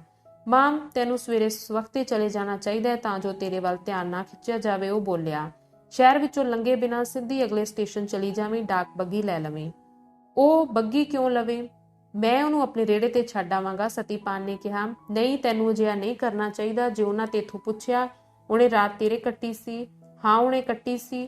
ਹੁਣ ਉਹ ਕਿੱਥੇ ਹੈ? ਮੈਂ ਉਹਨੂੰ ਸਟੇਸ਼ਨ ਤੇ ਛੱਡ ਆਇਆ ਸਾਂ। ਆਹਾ, ਸੋ ਤੂੰ ਨੱਠਣ ਵਿੱਚ ਉਹਦੀ ਮਦਦ ਕੀਤੀ ਤੇ ਤੂੰ ਗਿਆ ਸਿੱਧਾ ਜੇਲ੍ਹ, ਸਮਝਿਆ? ਜੇਲ੍ਹ ਜਾਣ ਵਿੱਚ ਕਾਹਲ ਕਰਨ ਦੀ ਲੋੜ ਨਹੀਂ। ਹਰ ਗੱਲ ਸਮੇਂ ਨਾਲ ਚੰਗੀ ਹੁੰਦੀ ਹੈ। ਜਿਹਾ ਕਿ ਅਖਾਣ ਹੈ, ਵੇਲਾ ਆਉਣ ਤੇ ਜ਼ਾਰ ਨੇ ਵੀ ਮਰ ਜਾਣਾ। ਪਰ ਇਉਂ ਉਹਨੇ ਬਸ ਰਾਤ ਕੱਟੀ, ਘੋੜੇ ਪਾੜੇ ਤੇ ਲਏ, ਚਲੀ ਗਈ। ਅਨੇਕ ਲੋਕ ਇੱਥੇ ਰਾਤ ਕੱਟਦੇ ਨੇ ਕਿਉਂਕਿ ਸਾਡਾ ਪਿੰਡ ਜਰਨੈਲੀ ਸੜਕ ਉੱਤੇ ਹੈ। ਤੈਨੂੰ ਇੰਨਾ ਡਰੂ ਹੋਣਾ ਕਿਸਨੇ ਸਿਖਾਇਆ ਪਿਓਤਰ? ਤਾਤੀਆਨਾ ਨੇ ਲਾ ਕੇ ਪੁੱਛਿਆ। ਬੰਦੇ ਨੂੰ ਸਭ ਗੱਲ ਦਾ ਪਤਾ ਹੋਣਾ ਚਾਹੀਦਾ ਗਵਾਂਢਣੇ, ਕਦੋਂ ਡਰਾਕਲ ਹੋਣਾ ਤੇ ਕਦੋਂ ਦਲੇਰ। ਪਿਓਤਰ ਨੇ ਗੋਡੇ ਉੱਤੇ ਹੱਥ ਮਲਦੇ ਹੋਏ ਕਿਹਾ। ਯਾਦ ਹੀ ਜਦੋਂ ਵਗਾਨੋਲ ਕੋਲੋਂ ਅਖਬਾਰ ਫੜਿਆ ਗਿਆ ਤਾਂ ਉਹਨਾਂ ਉਹਦੀ ਕਿਵੇਂ ਖਬਰ ਲਈ? ਹੁਣ ਤੁਸੀਂ ਕਿਸੇ ਮੁੱਲੋਂ ਕਿਤਾਬ ਉਹਦੇ ਹੱਥ ਨਹੀਂ ਦੇ ਸਕਦੇ, ਪਰ ਮੇਰੇ ਤੇ ਇਤਬਾਰ ਕਰ ਮਾਂ। ਮੈਂ ਬੜਾ ਖਚਰਾ ਕਾਂਡਾਂ ਤੇ ਸਾਰੇ ਇਹ ਗੱਲ ਚੰਗੀ ਤਰ੍ਹਾਂ ਜਾਣਦੇ ਨੇ, ਤੇ ਮੈਂ ਤੇਰੇ ਅਖਬਾਰ ਤੇ ਇਸ਼ਤਿਹਾਰ ਵੰਡ ਦਿਆਂਗਾ ਜਿੰਨੇ ਤੇਰਾ ਜੀ ਕਰੇ, ਅਤੇ ਐਨ ਠੀਕ ਥਾਵੇਂ। ਇਹ ਸੱਚ ਹੈ ਕਿ ਸਾਡੇ ਬਹੁਤ ਲੋਕ ਪੜ੍ਹ ਨਹੀਂ ਸਕਦੇ ਤੇ ਨਾਲੇ ਉਹ ਡਰਦੇ ਨੇ, ਪਰ ਕਈ ਵਾਰ ਬੰਦਾ ਇਉਂ ਨਪੀੜਿਆ ਜਾਂਦਾ ਕਿ ਅੱਖਾਂ ਓਹਲੇ ਅਤੇ ਇਹ ਕਹੇ ਬਿਨਾਂ ਨਹੀਂ ਰਹਿ ਸਕਦਾ ਕਿ ਇਹਦੇ ਬਾਰੇ ਕੀ ਕੀਤਾ ਜਾਵੇ। ਤੇ ਇਹ ਇਸ਼ਤਿਹਾਰ ਤੁਹਾਨੂੰ ਸਾਫ਼ ਦੱਸਦੇ ਨੇ। ਸੋਚੋ, ਆਪਣਾ ਸਿਰ ਵਰਤੋ। ਕਈ ਲੋਕ ਜਿਹੜੇ ਪੜ੍ਹ ਨਹੀਂ ਸਕਦੇ ਉਹਨਾਂ ਤੋਂ ਵੱਧ ਜਾਣਦੇ ਨੇ ਜਿਹੜੇ ਪੜ੍ਹ ਸਕਦੇ ਨੇ, ਖਾਸ ਤੌਰ ਤੇ ਉਹ ਜਿਨ੍ਹਾਂ ਦੇ ਢਿੱਡ ਭਰੇ ਹੁੰਦੇ ਨੇ। ਮੈਂ ਦੇਸ਼ ਦੇ ਇਸ ਹਿੱਸੇ ਵਿੱਚ ਹਰ ਥਾਂ ਭਵਿਆਂ ਤੇ ਸਭ ਕੁਝ ਵੇਖਿਆ। ਅਸੀਂ ਇਹ ਕੰਮ ਕਰ ਤਾਂ ਲਵਾਂਗੇ, ਪਰ ਸਾਨੂੰ ਆਪਣੀ ਅਕਲ ਵਰਤਣੀ ਚਾਹੀਦੀ ਹੈ ਤੇ ਖਚਰੇ ਹੋਣਾ ਚਾਹੀਦਾ ਹੈ ਤਾਂ ਜੋ ਮੁੱਢ ਵਿੱਚ ਹੀ ਫੜੇ ਨਾ ਜਾਈਏ। ਹਾਕਮਾਂ ਨੂੰ ਭਿਣਕ ਪੈ ਗਈ ਕਿ ਮੁਜ਼ੀਕ ਦਾ ਰੌਂ ਚੰਗਾ ਨਹੀਂ ਰਿਹਾ। ਉਹਨੇ ਮੁਸਕਰਾਉਣਾ ਛੱਡ ਦਿੱਤਾ ਤੇ ਮੁਹੱਬਤੀ ਤਾਂ ਉਹ ਉੱਕਾ ਹੀ ਨਹੀਂ ਰਿਹਾ। ਕੁੱਲ ਮਿਲਾ ਕੇ ਜਾਪਦਾ ਹੈ ਕਿ ਉਹ ਹੁਕਮਾਂ ਨਾਲ ਤੋੜ ਵਿਛੋੜਾ ਕਰਨਾ ਚਾਹੁੰਦਾ ਹੈ। ਪਿਛਲੇ ਦਿਨ ਉਹ ਟੈਕਸ ਉਗਰਾਹੁਣ ਸਮੋਲ ਯਾਕੋਵੋ ਆਏ। ਇੱਥੇ ਨੇੜੇ ਹੀ ਇੱਕ ਪਿੰਡ ਹੈ ਤੇ ਮੁਜ਼ੀਕ ਅੱਗੋਂ ਮੁਤਹਿਰਾਂ ਲੈ ਕੇ ਉਹਨੂੰ ਪਏ। ਪੁਲਿਸ ਦੇ ਮੁਖੀ ਨੇ ਕੋਈ ਲੱਲੋ ਪਤੋ ਨਾ ਕੀਤੀ। ਸੋ ਤੁਸੀਂ ਜ਼ਾਰ ਦੇ ਖਿਲਾਫ ਹੋ ਬਦਮਾਸ਼ੋ, ਉਹ ਕੂਕਿਆ। ਉੱਥੇ ਇੱਕ ਮੁਜ਼ੀਕ ਸੀ, ਸਪੀ ਵਾਕਿਨ ਨਾਂ ਸੀ ਉਹਦਾ। ਉਹਨੇ ਇੱਟ ਦਾ ਜਵਾਬ ਪੱਥਰ ਨਾ ਦਿੱਤਾ। ਤੂੰ ਤੇ ਤੇਰਾ ਜ਼ਾਰ ਦੋਵੇਂ ਪਵੋ ਢੱਠੇ ਖੂਹ ਵਿੱਚ, ਉਹਨੇ ਕਿਹਾ। ਕਿਹੋ ਜਿਹਾ ਜ਼ਾਰ ਹੈ ਇਹ ਜਿਹੜਾ ਮੇਰੀ ਕਮੀਜ਼ ਤੱਕ ਲਾ ਲੈਂਦਾ ਹੈ? ਸੋ ਮਾਮਲਾ ਇੱਥੋਂ ਤੱਕ ਚਲਾ ਗਿਆ ਮਾਂ। ਪੱਕੀ ਗੱਲ ਹੈ, ਉਹਨਾਂ ਸਵੀ ਪਾਕਰ ਨੂੰ ਜੇਲ੍ਹ ਵਿੱਚ ਸੁੱਟ ਦਿੱਤਾ, ਪਰ ਉਹਦੀ ਗੱਲ ਨੂੰ ਤਾਂ ਉਹ ਕੈਦ ਨਾ ਕਰ ਸਕੇ। ਗਬਰੇਟਾ ਨੂੰ ਵੀ ਚੇਤੇ ਉਹਨੇ ਕੀ ਕਿਹਾ ਸੀ। ਉਹਦੀ ਗੱਲ ਗੂੰਜਦੀ ਜਾਂਦੀ ਏ। ਉਹਨੇ ਕੁਝ ਨਾ ਖਾਧਾ, ਪਰ ਨਿੰਮੀ ਆਵਾਜ਼ ਵਿੱਚ ਕਾਲੀ ਕਾਲੀ ਗੱਲਾਂ ਕਰੀ ਗਿਆ। ਚਮਕਦੀਆਂ ਕਾਲੀਆਂ ਖਚਰੀਆਂ ਅੱਖਾਂ ਨਾਲ ਇੱਧਰ ਉੱਧਰ ਵੇਖਦਾ, ਕਿਸਾਨਾਂ ਦੀ ਜ਼ਿੰਦਗੀ ਬਾਰੇ ਆਪਣੇ ਅਨੇਕ ਵਿਚਾਰ ਖੁੱਲ੍ਹ ਦਿਲੀ ਨਾਲ ਮਾਂ ਨੂੰ ਦਿੰਦਾ, ਜਿਵੇਂ ਉਹ ਬਟੂਏ ਵਿੱਚੋਂ ਖਿਲਾਰੀਆਂ ਮੋਹਰਾਂ ਹੋਣ। 2 ਵਾਰ ਸਤੀਪਾਲ ਨੇ ਉਹਦੀ ਗੱਲ ਟੋਕੀ ਤੇ ਕਿਹਾ, ਤੈਨੂੰ ਕੁਝ ਖਾਣਾ ਵੀ ਚਾਹੀਦਾ ਹੈ। ਦੋਵੇਂ ਵਾਰ ਪਿਓਤਰ ਨੇ ਡਬਲ ਰੋਟੀ ਦਾ ਟੋਟਾ ਅਤੇ ਆਪਣਾ ਚਮਚ ਚੁੱਕਿਆ ਅਤੇ ਕਿਸੇ ਤਾਨਾ ਮਾਰਦੇ ਚੁੜੋਲ ਵਾਂਗ ਆਪਣੇ ਕਿੱਸੇ ਸੁਣਾਈ ਗਿਆ। ਜਦੋਂ ਖਾਣਾ ਖਤਮ ਹੋ ਗਿਆ ਤਾਂ ਉਹ ਅਚਾਨਕ ਉੱਛਲ ਕੇ ਖੜਾ ਹੋ ਗਿਆ। ਚੰਗਾ, ਹੁਣ ਮੇਰੇ ਜਾਣ ਦਾ ਵੇਲਾ ਹੋ ਗਿਆ। ਸ਼ੁਭਰਾਤ ਮਾਂ, ਉਹਨੇ ਮਾਂ ਨਾਲ ਹੱਥ ਮਿਲਾਉਂਦੇ ਅਤੇ ਸਿਰ ਹਿਲਾਉਂਦੇ ਹੋਏ ਕਿਹਾ। ਸ਼ਾਇਦ ਅਸੀਂ ਮੁੜ ਕੇ ਕਦੀ ਨਾ ਮਿਲੀਏ, ਪਰ ਮੈਂ ਚਾਹੁੰਦਾ ਤੂੰ ਜਾਣ ਲੈ ਕਿ ਮੇਰੇ ਖਿਆਲ ਵਿੱਚ ਇਹ ਸਭ ਕੁਝ ਸ਼ਾਨਦਾਰ ਹੈ। ਤੈਨੂੰ ਮਿਲਣਾ ਤੇ ਤੇਰੀਆਂ ਗੱਲਾਂ ਸੁਣਨਾ ਸ਼ਾਨਦਾਰ ਹੈ। ਤੇਰੇ ਸੂਟਕੇਸ ਵਿੱਚ ਅਖਬਾਰਾਂ ਤੋਂ ਬਿਨਾਂ ਕੁਝ ਹੋਰ ਵੀ ਹੈ। ਇੱਕ ਊਨੀ ਸ਼ਾਲ, ਚੰਗੀ ਗੱਲ ਹੈ। ਯਾਦ ਰੱਖੇ ਸਤੀਪਾਨ, ਇਹ ਤੇਰਾ ਸੂਟਕੇਸ ਹੁਣੇ ਇੱਥੇ ਲੈ ਆਵਾਂਗਾ। ਚੱਲ ਆ ਸਤੀਪਾਨ, ਸ਼ੁਭ ਰਾਤ ਤੇ ਚੰਗੇ ਭਾਗ। ਉਹਨਾਂ ਦੇ ਜਾਣ ਪਿੱਛੋਂ ਕਾਕਰੋਚਾਂ ਦੇ ਨੱਠਣ ਦੀ ਆਵਾਜ਼ ਸੁਣਾਈ ਦੇਣ ਲੱਗ ਪਈ। ਹਵਾ ਛੱਤ ਦੇ ਉੱਤੇ ਛਣਕਦੀ, ਦੂਧਕਸ਼ ਵਿੱਚ ਝਾਂਗਰਦੀ ਅਤੇ ਨਿੱਕੀਆਂ ਨਿੱਕੀਆਂ ਕਣੀਆਂ ਅਕਾਊ ਢੰਗ ਨਾਲ ਬਾਰੀਆਂ ਨਾਲ ਵੱਜਦੀਆਂ ਰਹੀਆਂ। ਤਾਤੀਆਨਾ ਨੇ ਸਟੋਵ ਦੇ ਉੱਪਰਲੇ ਫੱਟੇ ਉੱਪਰੋਂ ਵਿਛਾਈ ਚੁੱਕ ਕੇ ਇੱਕ ਬੈਂਚ ਉੱਤੇ ਵਿਛਾ ਕੇ ਮਾਂ ਲਈ ਬਿਸਤਰਾ ਕੀਤਾ। ਬੜਾ ਸ਼ੋਲਾ ਗੱਭਰੂ ਵੇ, ਮਾਂ ਨੇ ਕਿਹਾ। ਦੂਜੀ ਇਸਤਰੀ ਨੇ ਘੂਰੀ ਵੱਟੀ। ਖੱਪ ਬਹੁਤ ਪਾਉਂਦਾ ਹੈ, ਪਰ ਇਹਦੇ ਨਾਲ ਕੁਝ ਬਣਦਾ ਨਹੀਂ। ਤੇ ਤੇਰਾ ਘਰ ਵਾਲਾ, ਮਾਂ ਨੇ ਪੁੱਛਿਆ। ਉਹ ਠੀਕ ਹੈ, ਚੰਗਾ ਬੰਦਾ ਹੈ, ਪੀਂਦਾ ਨਹੀਂ, ਸਾਡੀ ਚੰਗੀ ਨਿਭਦੀ ਹੈ, ਪਰ ਉਹ ਦਿਲ ਦਾ ਪੱਕਾ ਨਹੀਂ। ਉਹ ਸਿੱਧੀ ਖੜੀ ਹੋ ਗਈ। ਅਸੀਂ ਹੁਣ ਕੀ ਕਰੀਏ? ਉਹਨੇ ਥੋੜੀ ਦੇਰ ਰੁਕ ਕੇ ਕਿਹਾ। ਅਸੀਂ ਬਗਾਵਤ ਨਾ ਕਰ ਦਈਏ, ਜ਼ਰੂਰ ਹੀ ਸਾਨੂੰ ਕਰਨੀ ਚਾਹੀਦੀ ਹੈ। ਸਾਰੇ ਇਹੋ ਗੱਲ ਸੋਚ ਰਹੇ ਨੇ, ਪਰ ਹਰ ਕੋਈ ਇਕੱਲਾ ਇਕੱਲਾ ਸੋਚਦਾ ਹੈ ਤੇ ਉਹਨਾਂ ਨੂੰ ਉੱਚੀ ਆਵਾਜ਼ ਵਿੱਚ ਸੋਚਣਾ ਚਾਹੀਦਾ ਹੈ। ਕਿਸੇ ਨੂੰ ਤਾਂ ਪਹਿਲਾ ਕਦਮ ਪੁੱਟਣਾ ਹੀ ਪਵੇਗਾ। ਉਹ ਬੈਂਚ ਉੱਤੇ ਬਹਿ ਗਈ। ਤੂੰ ਕਹਿੰਦੀ ਹੈ ਕਿ ਸਾਊ ਟੱਬਰਾਂ ਦੀਆਂ ਮੁਟਿਆਰਾਂ ਵੀ ਇਹ ਕੰਮ ਕਰਨ ਲੱਗ ਪਈਆਂ ਨੇ, ਮਜ਼ਦੂਰਾਂ ਨਾਲ ਮਿਲਦੀਆਂ ਜੁਲਦੀਆਂ ਤੇ ਉਹਨਾਂ ਨੂੰ ਪੜ੍ਹ ਕੇ ਸੁਣਾਉਂਦੀਆਂ। ਕਿ ਉਹਨਾਂ ਨੂੰ ਅਜਿਹਾ ਕਰਦਿਆਂ ਉਹ ਨੱਕ ਨਹੀਂ ਚਾੜਦੀਆਂ? ਉਹਨਾਂ ਨੂੰ ਡਰ ਨਹੀਂ ਲੱਗਦਾ? ਮਾਂ ਦਾ ਜਵਾਬ ਸੁਣ ਕੇ ਉਹਨੇ ਲੰਮਾ ਸਾਹ ਲਿਆ, ਅੱਖਾਂ ਨੀਵੀਆਂ ਕਰ ਲਈਆਂ ਤੇ ਸਿਰ ਝੁਕਾਇਆ। ਮੈਂ ਜਿਹੜੀਆਂ ਕਿਤਾਬਾਂ ਪੜ੍ਹੀਆਂ ਉਹਨਾਂ ਵਿੱਚ ਇੱਕ ਵਿੱਚ ਲਿਖਿਆ ਸੀ ਬੇਅਰਥ ਜ਼ਿੰਦਗੀ, ਅਤੇ ਮੈਂ ਇੱਕਦਮ ਸਮਝ ਗਈ। ਮੈਂ ਬਹੁਤ ਹੀ ਚੰਗੀ ਤਰ੍ਹਾਂ ਸਮਝਦੀ ਹਾਂ ਇਹ ਕਿਹੋ ਜਿਹੀ ਜ਼ਿੰਦਗੀ ਹੈ। ਅਰਥ ਤਾਂ ਨੇ, ਪਰ ਸਭ ਉੱਗੜ ਤੁੱਗੜ, ਆਜੜੀ ਤੋਂ ਬਿਨਾਂ ਭੇਡਾਂ ਵਾਂਗ। ਇਹ ਜੋ ਬੇਅਰਥ ਜ਼ਿੰਦਗੀ ਹੁੰਦੀ ਹੈ, ਜੇ ਮੈਂ ਨੱਠ ਸਕਦੀ ਤਾਂ ਪਿੱਛੇ ਵੱਲ ਇੱਕ ਵੀ ਝਾਤ ਮਾਰੇ ਬਿਨਾਂ ਮੈਂ ਨੱਠ ਜਾਂਦੀ। ਜਦੋਂ ਤੁਹਾਨੂੰ ਮਾਮਲੇ ਦੀ ਸਮਝ ਆ ਜਾਵੇ ਤਾਂ ਤੁਸੀਂ ਬਹੁਤ ਹੀ ਦੁਖੀ ਹੁੰਦੇ ਹੋ। ਮਾਂ ਉਹਦੀਆਂ ਬਿੱਲੀਆਂ ਅੱਖਾਂ ਦੀ ਸੁੱਕੀ ਚਮਕ ਵਿੱਚ ਅਤੇ ਉਹਦੇ ਨਪੀੜੇ ਮੂੰਹ ਤੋਂ ਇਹ ਦੁੱਖ ਦੇਖ ਸਕਦੀ ਸੀ ਅਤੇ ਉਹਦੀ ਆਵਾਜ਼ ਵਿੱਚ ਇਹ ਸੁਣ ਸਕਦੀ ਸੀ। ਉਹ ਉਹਨੂੰ ਦਿਲਾਸਾ ਦੇਣਾ ਚਾਹੁੰਦੀ ਸੀ, ਪਰ ਤੂੰ ਰਾਹ ਲੱਭ ਲਿਆ ਏ ਚੰਨੀਏ। ਇਹ ਕਾਫੀ ਨਹੀਂ, ਬੰਦੇ ਨੂੰ ਅਮਲ ਕਰਨ ਦਾ ਵੱਲ ਆਉਣਾ ਚਾਹੀਦਾ ਹੈ। ਤਾਤੀਆਨਾ ਨੇ ਭੋਲੇ ਜੇ ਗੱਲ ਟੋਕੀ। ਲੈ, ਤੇਰਾ ਬਿਸਤਰਾ ਤਿਆਰ ਹੈ। ਉਹ ਸਟੋਵ ਕੋਲ ਗਈ ਅਤੇ ਬੋਲੇ ਬਿਨਾਂ ਉੱਥੇ ਖੜੀ ਰਹੀ, ਗੰਭੀਰ, ਸਿੱਧੀ ਅਤੇ ਸੋਚੀ ਡੁੱਬੀ। ਮਾਂ ਕੱਪੜੇ ਲਾਹੇ ਬਿਨਾਂ ਲੇਟ ਗਈ। ਉਹਦੀ ਦੇਹ ਥਕਾਵਟ ਨਾਲ ਇੰਨੀ ਦੁੱਖ ਰਹੀ ਸੀ ਕਿ ਉਹ ਹੌਲੀ ਹੌਲੀ ਘਰ ਆਈ। ਤਾਤੀਆਨਾ ਨੇ ਬੱਤੀ ਨੀਵੀਂ ਕੀਤੀ ਅਤੇ ਜਦੋਂ ਕੁੱਲੀ ਵਿੱਚ ਹਨੇਰਾ ਹੋ ਗਿਆ ਤਾਂ ਉਹਨੇ ਹੌਲੀ ਇਕਸਾਰ ਆਵਾਜ਼ ਵਿੱਚ ਗੱਲ ਕਰਨੀ ਸ਼ੁਰੂ ਕੀਤੀ। ਇਉਂ ਜਾਪਦਾ ਸੀ ਕਿ ਉਹਦੀ ਆਵਾਜ਼ ਸਾਹ ਘੁੱਟਦੇ ਹਨੇਰੇ ਦੇ ਸਪਾਟ ਮੂੰਹ ਤੋਂ ਕੁਝ ਗੂੰਜ ਰਹੀ ਹੋਵੇ। ਅੱਛਾ, ਤੂੰ ਦੁਆ ਨਹੀਂ ਕੀਤੀ? ਮੈਨੂੰ ਵੀ ਰੱਬ ਵਿੱਚ ਯਕੀਨ ਨਹੀਂ, ਨਾ ਕਰਾਮਾਤਾਂ ਵਿੱਚ। ਮਾਂ ਨੇ ਔਖ ਨਾਲ ਪਾਸਾ ਵਰਤਿਆ। ਅਸੀਮ ਹਨੇਰਾ ਬਾਰੀ ਵਿੱਚੋਂ ਉਹਦੇ ਵੱਲ ਸਿੱਧਾ ਝਾਕਦਾ ਜਾਪਦਾ ਸੀ ਅਤੇ ਨਿੱਕੀਆਂ ਆਵਾਜ਼ਾਂ, ਨਿੱਕੀ ਹਿਲਜੁਲ ਖਾਮੋਸ਼ੀ ਵਿੱਚੋਂ ਲਗਾਤਾਰ ਰੀਂਗਦੇ ਆਉਂਦੇ। ਉਹਨੇ ਤਾਤੀਆਨਾ ਦੀ ਗੱਲ ਦਾ ਜਵਾਬ ਡਰਦੇ ਡਰਦੇ ਦਿੱਤਾ, ਲਗਭਗ ਕਾਨਾ-ਫੂਸੀ ਵਿੱਚ। ਜਿੱਥੋਂ ਤੱਕ ਰੱਬ ਦੀ ਗੱਲ ਵੇ, ਮੈਨੂੰ ਪੱਕਾ ਪਤਾ ਨਹੀਂ, ਪਰ ਮੈਨੂੰ ਈਸਾ ਵਿੱਚ ਨਿਸ਼ਚਾ ਵੇ। ਮੈਨੂੰ ਉਹਦੀ ਗੱਲ ਉੱਤੇ ਯਕੀਨ ਵੇ। ਆਪਣੇ ਗਵਾਂਢੀ ਨੂੰ ਆਪਣੇ ਆਪ ਵਾਂਗ ਪਿਆਰ ਕਰੋ, ਮੈਨੂੰ ਇਸ ਗੱਲ ਵਿੱਚ ਨਿਸ਼ਚਾ ਵੇ। ਤਾਤੀਆਨਾ ਚੁੱਪ ਰਹੀ। ਮਾਂ ਉਹਦੇ ਸਿੱਧੇ ਆਕਾਰ ਦੀ ਧੁੰਦਲੀ ਰੂਪ ਰੇਖਾ ਵੇਖ ਸਕਦੀ ਸੀ। ਸਟੋਵ ਦੇ ਹਨੇਰੇ ਸਾਹਮਣੇ ਭੂਰੀ ਓਐਲ ਖੜੀ ਰਹੀ। ਮਾਂ ਨੇ ਅਫਸੋਸ ਨਾਲ ਆਪਣੀਆਂ ਅੱਖਾਂ ਬੰਦ ਕਰ ਲਈਆਂ। ਅਚਾਨਕ ਉਹਨੇ ਇਸਤਰੀ ਨੂੰ ਠੰਡੀ ਆਵਾਜ਼ ਵਿੱਚ ਕਹਿੰਦੇ ਸੁਣਿਆ, ਮੈਂ ਰੱਬ ਜਾਂ ਮਨੁੱਖ ਨੂੰ ਆਪਣੇ ਬੱਚਿਆਂ ਦੀ ਮੌਤ ਦੀ ਮਾਫ ਨਹੀਂ ਕਰ ਸਕਦੀ, ਕਦੀ ਵੀ ਨਹੀਂ। ਪੈਲਾਗੀਆ ਚਿੰਤਾਤੁਰ ਹੋ ਕੇ ਉੱਠੀ ਅਤੇ ਉਹਦੀ ਰੂਹ ਇਹਨਾਂ ਸ਼ਬਦਾਂ ਪਿੱਛੇ ਲੁਕੇ ਦਰਦ ਨੂੰ ਅਨੁਭਵ ਕਰ ਰਹੀ ਸੀ। ਤੂੰ ਅਜੇ ਜਵਾਨ ਹੈ, ਤੇਰੇ ਹੋਰ ਬੱਚੇ ਹੋਣਗੇ, ਉਹਨੇ ਨਰਮੀ ਨਾਲ ਕਿਹਾ। ਕਦੀ ਨਹੀਂ, ਇਸਤਰੀ ਨੇ ਥੋੜੀ ਦੇਰ ਰੁਕ ਕੇ ਕਿਹਾ। ਮੇਰੇ ਵਿੱਚ ਨੁਕਸ ਹੈ, ਡਾਕਟਰ ਕਹਿੰਦੇ ਆ ਮੈਂ ਬੱਚਾ ਨਹੀਂ ਜੰਮ ਸਕਦੀ। ਇੱਕ ਚੂਹਾ ਤੇਜ਼ੀ ਨਾਲ ਫਰਸ਼ ਉੱਪਰੋਂ ਨੱਠਿਆ। ਕੋਈ ਸ਼ੈ ਜ਼ੋਰ ਨਾਲ ਟੁੱਟੀ। ਚੁੱਪ ਦੀ ਸਿਥਲਤਾ ਨੂੰ ਆਵਾਜ਼ ਦੀ ਅਦਿੱਖ ਬਿਜਲੀ ਨਾਲ ਤੋੜਦੀ ਅਤੇ ਇੱਕ ਵਾਰ ਫਿਰ ਛੱਤ ਉੱਤੇ ਪਤਝੜ ਦੇ ਮੀਂਹ ਦੀ ਸਰਸਰ ਪਤਲੀਆਂ ਕਾਬਰੀਆਂ ਉਂਗਲਾਂ ਵਾਂਗ ਛੱਪਰ ਵਿੱਚ ਟੂੰਡਦੀ ਸੁਣਾਈ ਦਿੱਤੀ ਅਤੇ ਪਾਣੀ ਦੀ ਅਕੇਵੇਂ ਭਰੀ ਤ੍ਰਿਪ ਪਤਝੜ ਦੀ ਰਾਤ ਦੇ ਹੌਲੀ ਹੌਲੀ ਲੰਘਣ ਦੀ ਪ੍ਰਤੀਕ ਸੀ। ਊਗਦੀ ਹੋਈ ਮਾਂ ਨੇ ਭਾਰੇ ਪੈਰਾਂ ਦੀ ਆਵਾਜ਼ ਸੁਣੀ, ਪਹਿਲਾਂ ਬਾਹਰ ਤੇ ਫਿਰ ਲਾਂਘੇ ਵਿੱਚ। ਦਰਵਾਜ਼ਾ ਬੜੀ ਸੋਗ ਨਾਲ ਖੋਲ੍ਹਿਆ ਗਿਆ। ਲੇਟ ਗਈ ਏ ਤਾਤੀਆਨਾ? ਮਰਦ ਦੀ ਆਵਾਜ਼ ਆਈ। ਨਹੀਂ, ਉਹ ਸੌਂ ਗਈ ਏ, ਮੇਰਾ ਖਿਆਲ ਹੈ। ਰੌਸ਼ਨੀ ਲਿਸ਼ਕੀ, ਟਿਮਟਮਾਈ ਅਤੇ ਹਨੇਰੇ ਨੇ ਉਹਨੂੰ ਨਿਗਲ ਲਿਆ। ਮੁਜ਼ੀਕ ਮਾਂ ਦੇ ਮੰਜੇ ਕੋਲ ਆਇਆ ਅਤੇ ਉਹ ਕੋਟ ਸਿੱਧਾ ਕੀਤਾ ਜਿਹੜਾ ਉਹਨੇ ਪੈਰਾਂ ਉੱਤੇ ਸੁੱਟ ਲਿਆ ਸੀ। ਉਹ ਇਸ ਇੱਕੋ ਇੱਕ ਧਿਆਨ ਤੋਂ ਪ੍ਰਭਾਵਿਤ ਹੋਈ ਅਤੇ ਮੁਸਕਰਾ ਕੇ ਆਪਣੀਆਂ ਅੱਖਾਂ ਬੰਦ ਕਰ ਲਈਆਂ। ਸਤੀਪਾਨ ਨੇ ਚੁੱਪਚਾਪ ਕੱਪੜੇ ਲਾਹੇ ਅਤੇ ਆਪਣੇ ਫੱਟੇ ਉੱਤੇ ਪੈ ਗਿਆ। ਹਰ ਪਾਸੇ ਚੁੱਪ ਛਾ ਗਈ। ਮਾਂ ਐਲ ਲੇਟੀ ਰਹੀ, ਬੜੇ ਧਿਆਨ ਨਾਲ ਸੁਪਨਿਆਲੀ ਚੁੱਪ ਦੇ ਉਤਾਰ ਚੜਾਅ ਨੂੰ ਸੁਣਦੀ। ਉੱਪਰ ਰਿਬਨ ਦਾ ਲਹੂ ਲੁਹਾਨ ਮੂੰਹ ਉਹਦੀਆਂ ਅੱਖਾਂ ਸਾਹਮਣੇ ਉੱਭਰਿਆ। ਫੱਟੇ ਉੱਤੇ ਰੁੱਖੀ ਜਿਹੀ ਫੁਸਫੁਸ ਹੋਈ। ਵੇਖਿਆ ਹੀ ਕਿਹੋ ਜਿਹੇ ਲੋਕ ਇਹ ਕੰਮ ਕਰਦੇ ਨੇ, ਵਡੇਰੀ ਉਮਰ ਦੇ ਲੋਕ, ਜਿਨ੍ਹਾਂ ਸਾਰੀ ਉਮਰ ਕੰਮ ਕੀਤਾ ਤੇ ਡੀਕਾ ਲਾ ਕੇ ਦੁੱਖ ਪੀਤਾ। ਹੁਣ ਉਹਨਾਂ ਨੂੰ ਆਰਾਮ ਕਰਨਾ ਚਾਹੀਦਾ ਸੀ, ਪਰ ਉਹ ਇਹ ਕੰਮ ਕਰਦੇ ਨੇ। ਤੂੰ ਜਵਾਨ ਤੇ ਸਿਆਣਾ ਏ। ਉਹ ਸਤੀਪਾਨ, ਪਹਿਲਾਂ ਮੈਂ ਇਸ ਬਾਰੇ ਸੋਚਣਾ ਹੈ, ਮੁਜ਼ੀਕ ਨੇ ਆਪਣੀ ਡੂੰਘੀ ਭਰਪੂਰ ਆਵਾਜ਼ ਵਿੱਚ ਕਿਹਾ। ਇਹ ਗੱਲ ਤੂੰ ਕਈ ਵਾਰ ਕਹੀ ਏ। ਉਹ ਕੁਝ ਛਿਨ ਚੁੱਪ ਰਹੇ ਅਤੇ ਫਿਰ ਸਤੀਪਾਲ ਨੇ ਗੱਲ ਜਾਰੀ ਰੱਖੀ। ਇਉਂ ਮੁੱਢ ਬੰਨੀਏ, ਪਹਿਲਾਂ ਮੁਜ਼ੀਕਾਂ ਨਾਲ ਵੱਖ-ਵੱਖ ਗੱਲ ਕਰੀਏ। ਮਿਸਾਲ ਲਈ ਅਲੈਕਸੇਈ ਮਾਰਕੋਵ, ਉਹਨੂੰ ਪੜ੍ਹਨਾ ਆਉਂਦਾ, ਉਹਦੇ ਵਿੱਚ ਬੜਾ ਮੱਚ ਹੈ ਤੇ ਉਹਦੀ ਹਾਕਮਾਂ ਨਾਲ ਕੁਝ ਲਾਗ ਡਾਟ ਹੈ। ਸਰਗੇਈ ਸ਼ੋਰਿਨ ਵੀ ਚੁਸਤ ਮੁਜ਼ੀਕ ਹੈ। ਕਨਿਆਜ਼ੇਵ ਇਮਾਨਦਾਰ ਹੈ ਤੇ ਡਰਦਾ ਨਹੀਂ। ਮੁੱਢ ਬੰਨਣ ਲਈ ਇਹ ਕਾਫੀ ਨੇ। ਅਸੀਂ ਉਹੋ ਜਿਹੇ ਲੋਕਾਂ ਨਾਲ ਸੰਬੰਧ ਕਾਇਮ ਕਰਨਾ ਚਾਹੁੰਦੇ ਹਾਂ ਜਿਹੋ ਜਿਹਾ ਬਾਰੇ ਉਹਨੇ ਸਾਨੂੰ ਦੱਸਿਆ ਸੀ। ਮੈਂ ਕੁਹਾੜਾ ਲੈ ਕੇ ਸ਼ਹਿਰ ਚਲਾ ਜਾਵਾਂਗਾ, ਜਿਵੇਂ ਕੁਝ ਹੋਰ ਵਾਧੂ ਪੈਸੇ ਕਮਾਉਣ ਲਈ ਲੱਕੜਾਂ ਪਾੜਨ ਚੱਲਿਆ ਹੋਵਾਂ। ਸਾਨੂੰ ਧਿਆਨ ਰੱਖਣਾ ਚਾਹੀਦਾ ਹੈ। ਜਦੋਂ ਉਹਨੇ ਕਿਹਾ ਕਿ ਬੰਦੇ ਨੂੰ ਆਪਣਾ ਮੁੱਲ ਆਪ ਹਾੜਨਾ ਚਾਹੀਦਾ ਹੈ ਤਾਂ ਉਹ ਗੱਲ ਠੀਕ ਕਹਿ ਰਹੀ ਸੀ। ਅੱਜ ਵਾਲੇ ਮੁਜ਼ੀਕ ਨੂੰ ਹੀ ਲੈ ਲੈ, ਜੇ ਉਹ ਅੱਲਾਹ ਤਾਲਾ ਸਾਹਮਣੇ ਖੜਾ ਹੋਵੇ ਤਾਂ ਵੀ ਉਹਨੇ ਗੋਡੇ ਨਹੀਂ ਟੇਕਣੇ। ਤੇ ਉਹਨੇ ਕੀਤਾ, ਉਹਨੇ ਵਿਖਾ ਦਿੱਤਾ ਕਿ ਉਹਦੀ ਰੂਹ ਹੈ। ਕਿਸੇ ਸੋਚਿਆ ਸੀ? ਉਹਨਾਂ ਤੁਹਾਡੇ ਸਾਹਮਣੇ ਇੱਕ ਜਣੇ ਨੂੰ ਤੌਣੀ ਚਾੜੀ ਤੇ ਤੁਸੀਂ ਉੱਥੇ ਖੜੇ ਰਹੇ ਤੇ ਮੂੰਹ ਟੱਡੀ ਵੇਖਦੇ ਰਹੇ। ਛੱਡ ਵੀ ਪਰਾਂ, ਸ਼ੁਕਰ ਕਰ ਅਸਾਂ ਆਪ ਉਹਨੂੰ ਨਹੀਂ ਕੁੱਟਿਆ ਉਸ ਜਣੇ ਨੂੰ। ਉਹ ਬੜਾ ਚਿਰ ਘੁਰ-ਘੁਰ ਕਰਦਾ ਰਿਹਾ। ਕਦੀ ਉਹ ਆਪਣੀ ਆਵਾਜ਼ ਇੰਨੀ ਨੀਵੀਂ ਕਰ ਲੈਂਦਾ ਕਿ ਮਾਂ ਨੂੰ ਉਹਦੀ ਗੱਲ ਲਗਭਗ ਸੁਣਾਈ ਹੀ ਨਾ ਦਿੰਦੀ।